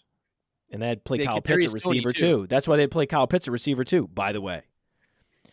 So we talked about the Bulls case. What's the Bulls case for DJ Moore? Well, it needs a significant shift, a monumental seismic shift in pass volume. That's what it has to be for DJ Moore to get there. I've bumped him up. I bumped Justin Fields up 20% in my projections compared to last year, and I still can only get DJ Moore to 76, just under 1,105 touchdowns. Like, I just can't get much more than that. You need to see things that we haven't seen before. And that's what DJ Moore is, though. He's an 1,100-yard receiver. That's why we love him. Again, set it and forget it in Dynasty. But this is very similar to the Chris Olave problem we talked about. Yes. So I am passing on him until he gets into the wide receiver 28s to 30s. I think that's when he can become a value. But if you are banking on DJ Moore being a rock-solid wide receiver too, I think that's where we start to wonder, is because Darnell Mooney had a 25% target share last year. DJ Moore, 28, 29, 30%. He is more likely to out-target Darnell Mooney, but it should not surprise you week to week if Mooney matches or sometimes will out-target more. Like it, with more air yards, with more air yards. Mooney. Mooney's a better value this year right now. Oh, we drafted Theo and I had to talk Theo into it, but we drafted Darnell Mooney in round 14 or 15 of the FFPC draft. And that's the rub. Like, that's it. At that spot, that's where you're taking Darnell Mooney, who has a historical target share that is, you just can't pass it up. Now, okay, how do you feel about Justin Fields as a quarterback, as a draft pick, as a value? As a guy that you might build around? It sounds like you're not even in on Fields. I'll take Fields naked from time to time. You will? I will. Because if you look at the top 4 scores for fantasy among all quarterbacks last year, it went Fields, Lamar Jackson, and Justin Fields as the top 4 among all quarterbacks. There's an elite ceiling that Justin Fields can access. Yeah, I mean, you said elite ceiling 17 times today, and when I think of elite ceiling, I think of goddamn Justin Fields. Right. This is a guy who can access the 42 points, 40 points. Yeah, 2 back-to-back 40-point weeks. That's what I mean, is the access to not just like quarterback 5. He threw for less than 300 total yards in those 2 games.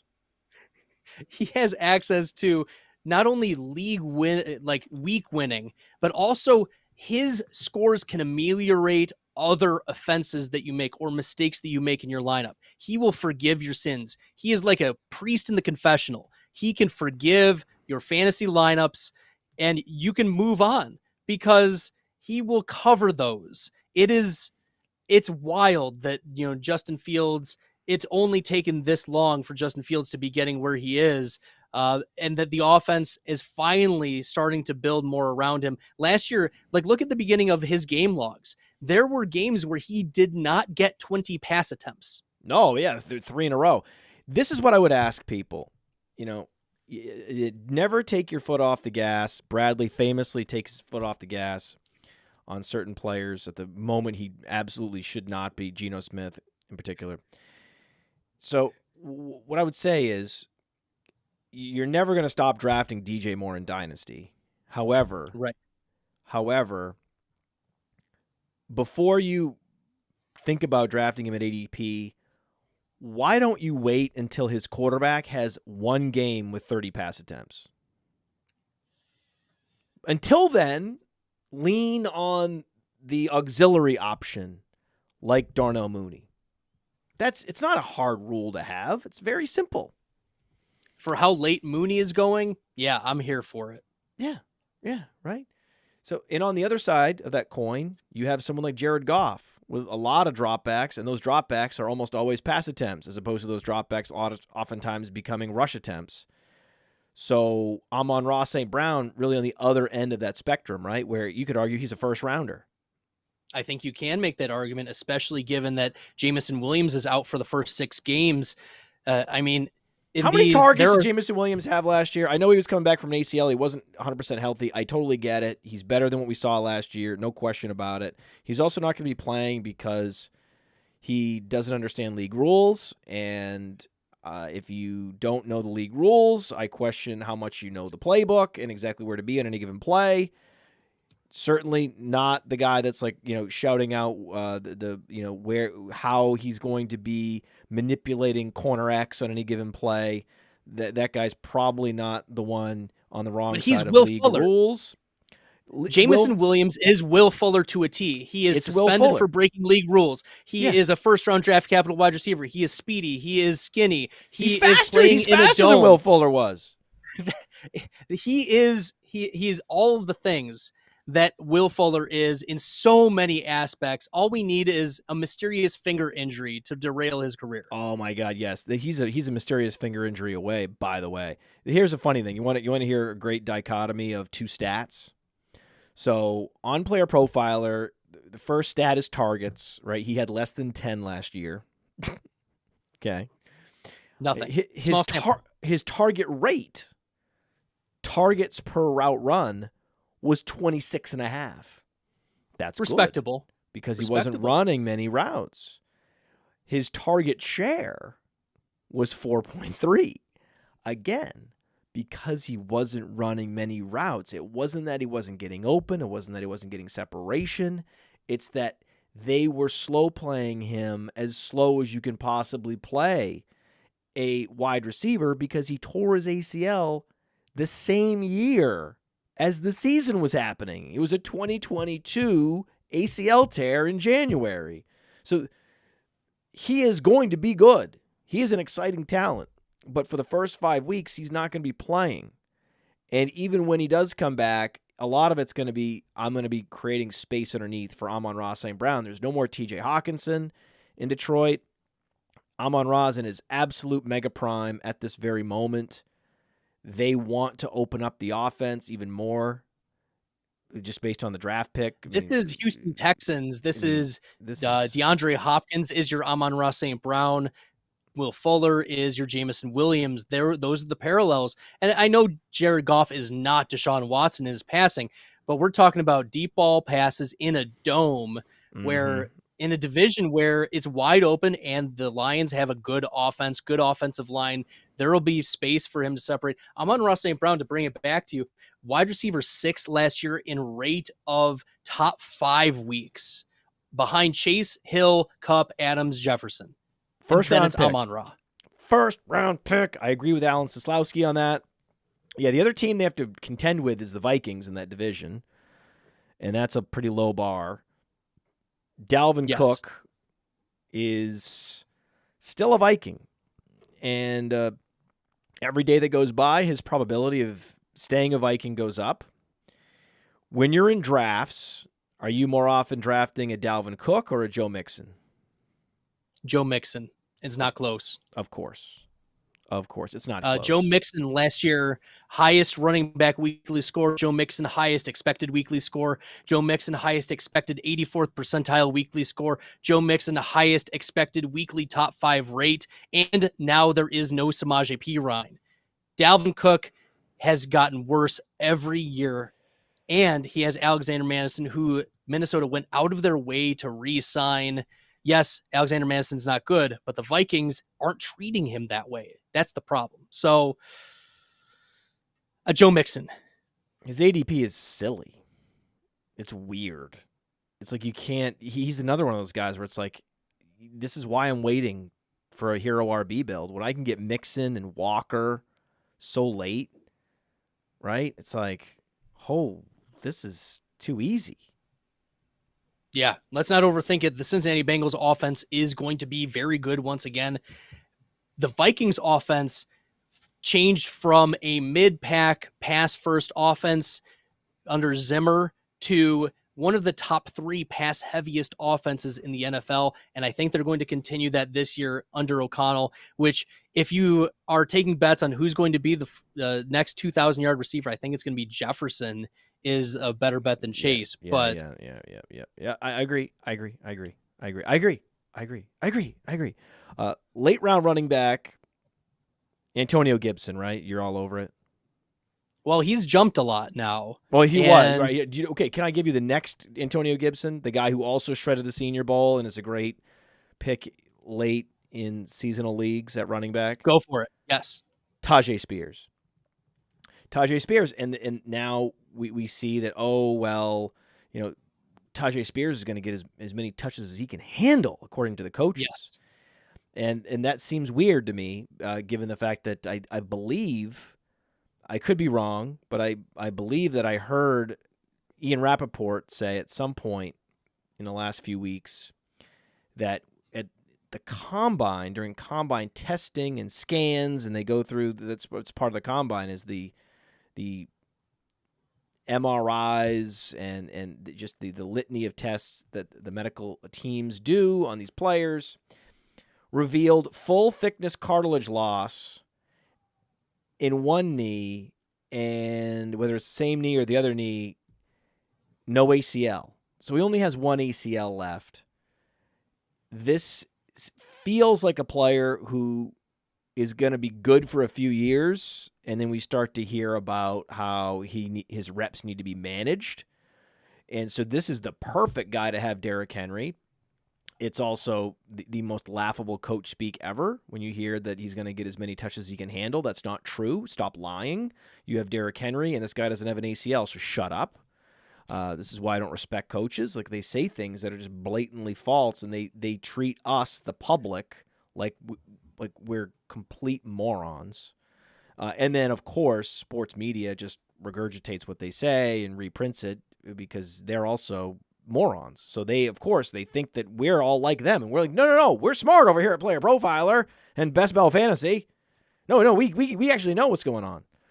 And with Tyjae Spears, we talked about contingent value on a player like Jalen Waddle. Isn't there something like that here with Spears? There is, because Derrick Henry is given this immense load. We have not seen offensive shifts. So if Henry goes down, it's not going to be Ryan Tannehill throwing 37 to 40 passes, most of which are probably going to have to go to Treylon Burks.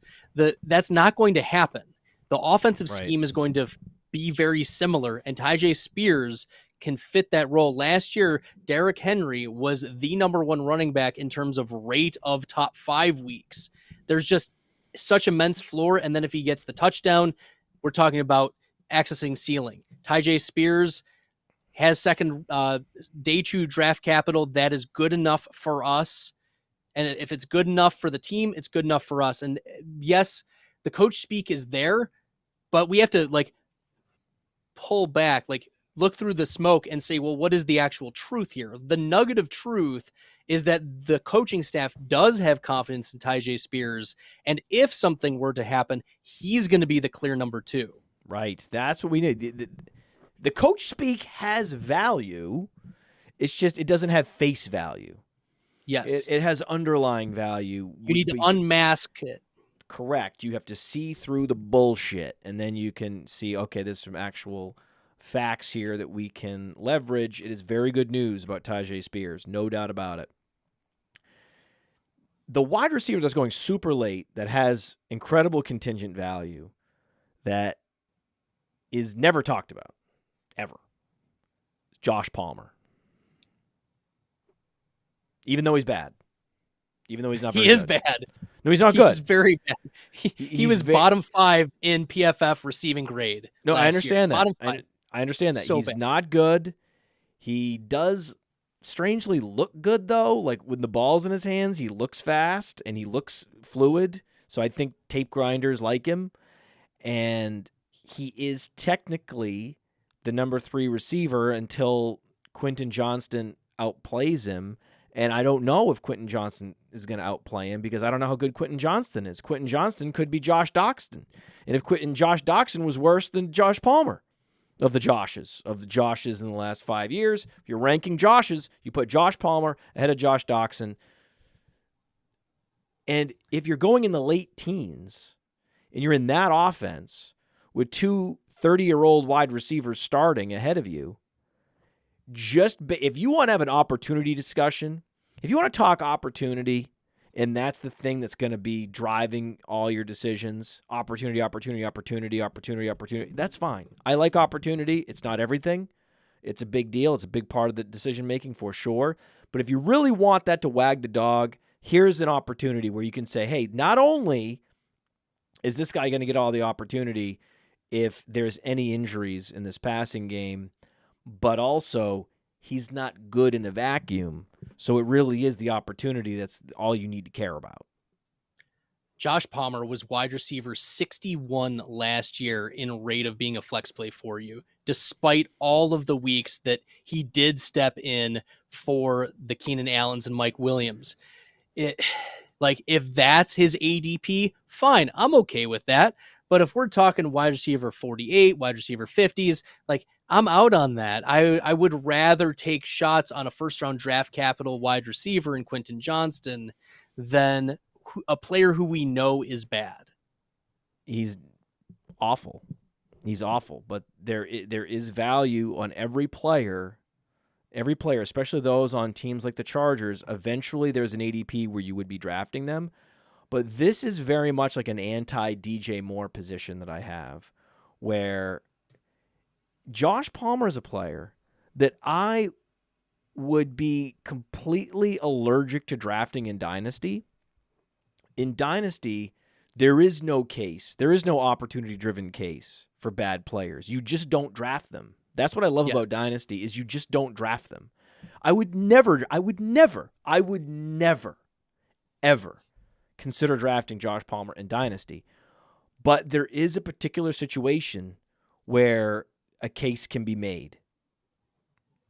And he would need a lot 18. of things to go right.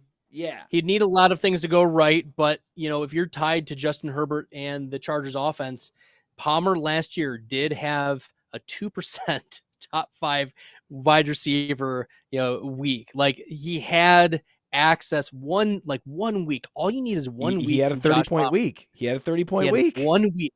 That is it. And it was an outlier, but if we're talking about we don't chase outliers, we chase possible outcomes and good offenses. Outliers can only really happen in these good scenarios. That's right. Grace builds on nature. You got to get something to give something, and that's the deal. So if Josh Palmer, because he is tied to the Chargers offense, that's the argument. It's greatness adjacent at a right value.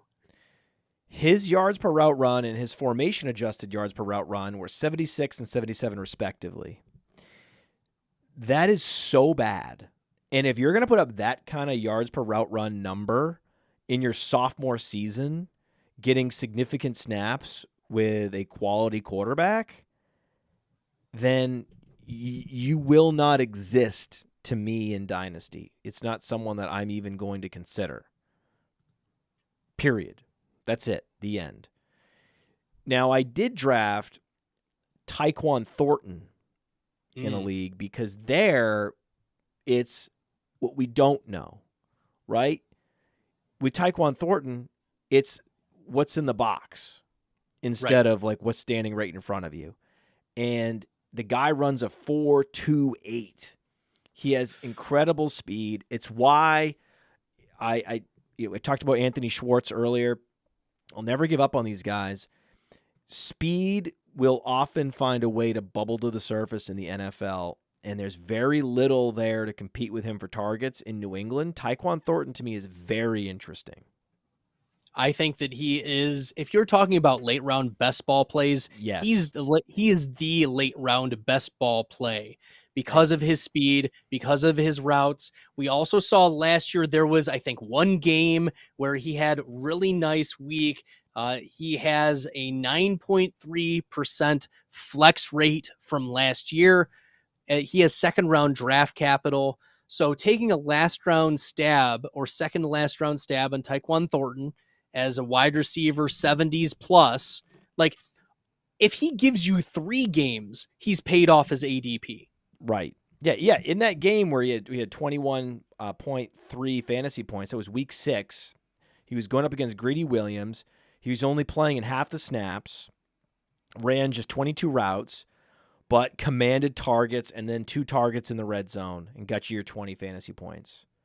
Boom. Well, and Juju's going to stay in the slot. Jacoby Myers moved all around the formation, so that might be a pathway for Tyquon Thornton to get a few more snaps on the outside. Yeah, and if there is a receiver who is definitively dust, without question, will not pass go, will not collect $100, $200, $300, will not collect another dime from an NFL team, it is Devontae Parker.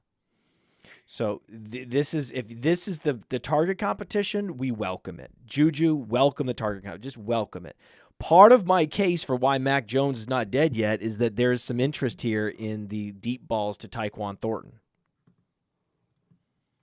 Now, there is a team that has a total void at wide receiver where there is significant upside late as well, and that's Carolina. What about Terrace Marshall?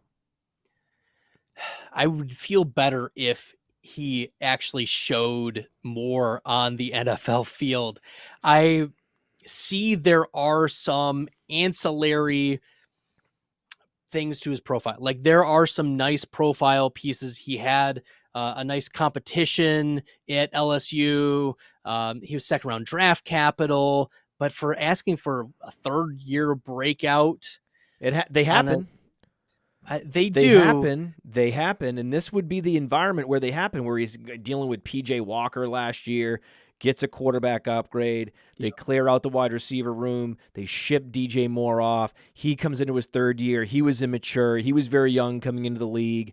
If there was a case to be made for an upper percentile athlete that had incredible target competition in college, it would be this exact case. If you want to be a truther for a player, put your chips on Terrace Marshall right now.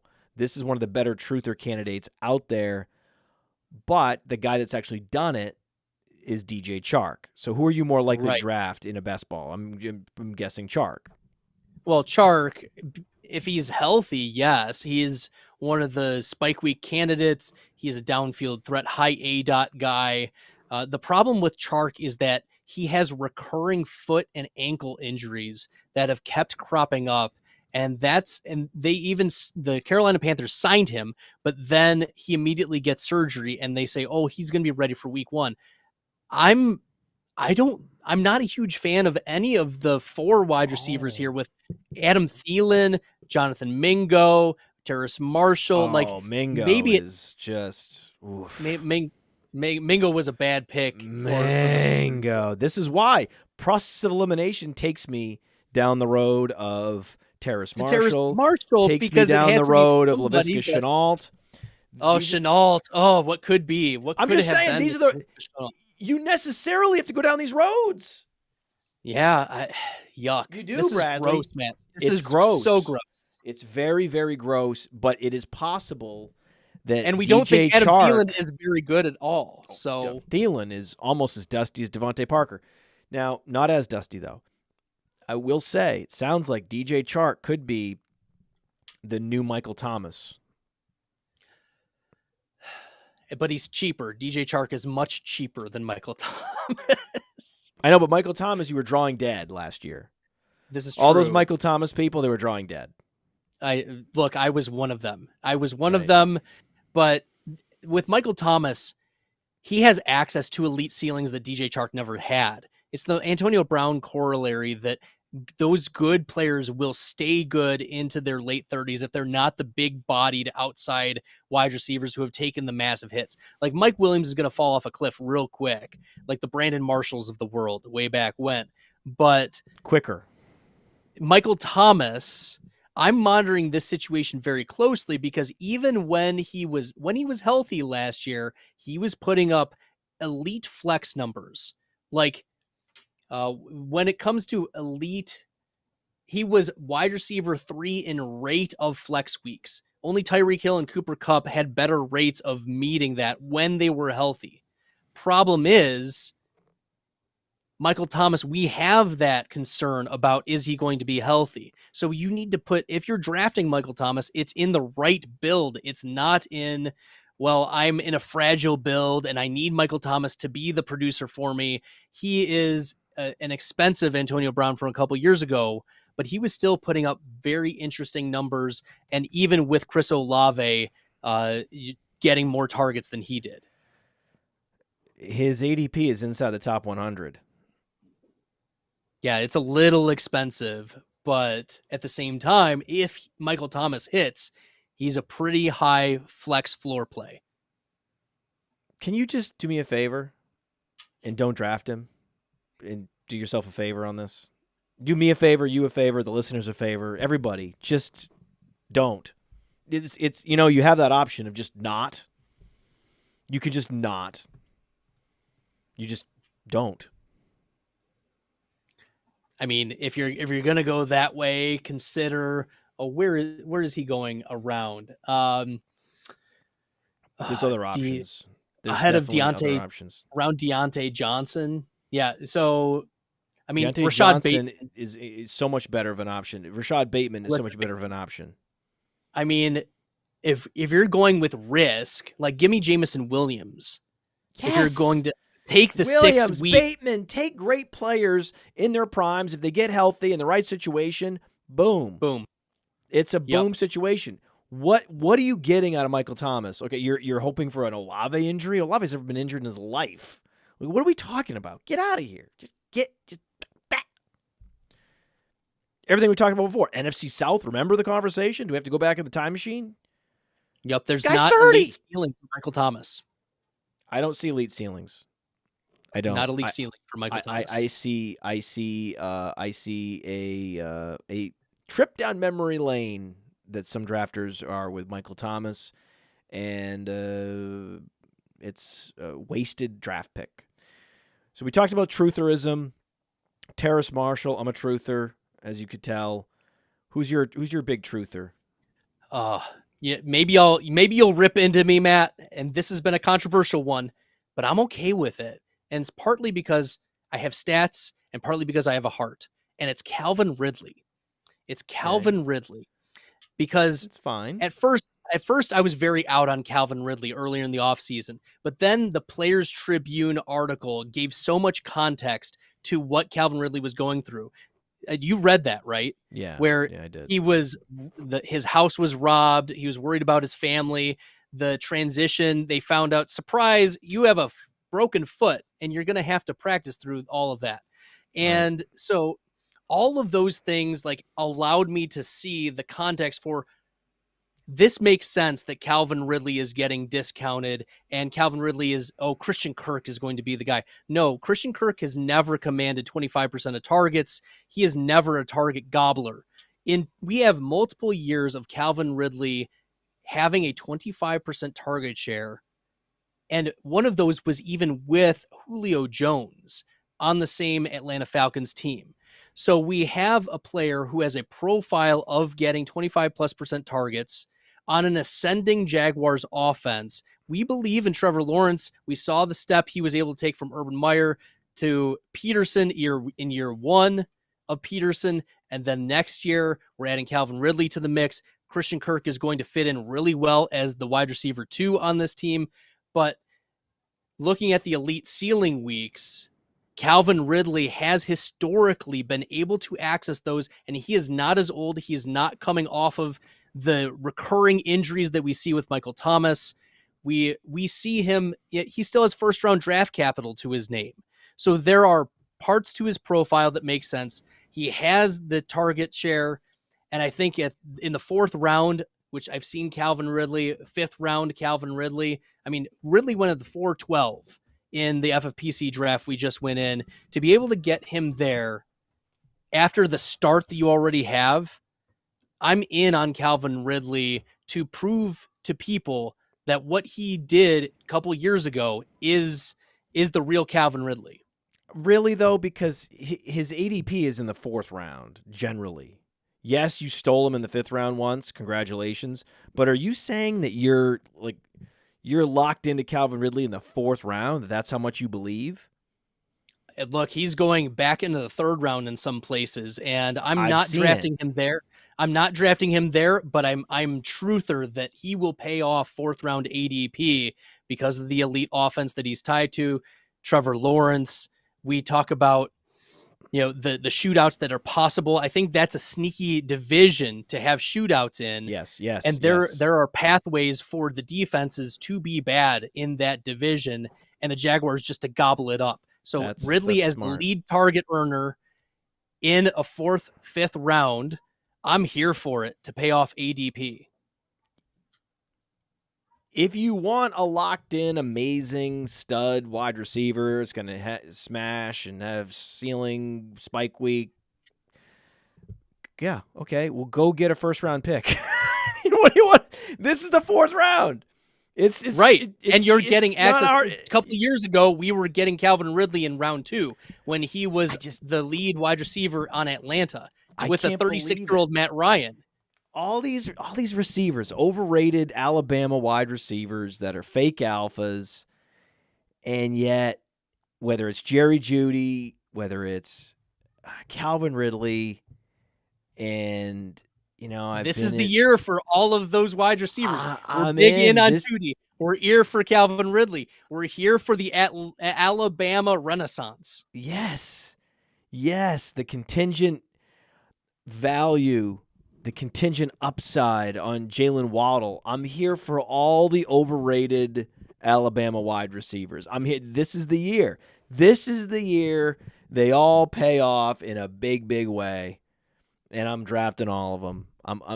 Listen. I know when to hold them. I know when to fold them. This is the year that you gotta play these cards. Wow. Give us a bold prediction for the season. Bold prediction, Justin Herbert MVP. Kellen Moore is the offensive coordinator. Hey, I want to take a moment to thank you for tuning in. It's important to me that all of our media be free. This is only possible because of you allowing a true independent sports media enterprise to thrive unlike any other in the business. So please subscribe. Up in the promo. God, start over. What were you saying? Sorry. I thought Justin we were going MVP. Out. Oh, for Christ. But I want to hear what you have to say. And I know the audience does, so I'm stopping the promo. I'm stopping the end Sorry, screen. Matt. Oh, we're here, though. They know what it is. It's Justin Herbert MVP. What is the reasoning? You were going to give reasons. And you Kellen interrupted Moore, the end offensive screen. Coordinator. Added first-round wide receiver. He is not injured anymore. The Chargers make the run of the playoffs, give the Chiefs for a run. The season will be, he is the regular season MVP. Can I do it now? Yes. Hey, I want to take a moment to thank you for tuning in. It's important to me that all of our media be free. This is only possible because of you allowing a true independent sports media enterprise to thrive unlike any other in the business. So please subscribe to the All In Package to continue to make all of this possible, to ensure that all of our stats, information, data, content is available to you, especially you, the people that get the site and get the show.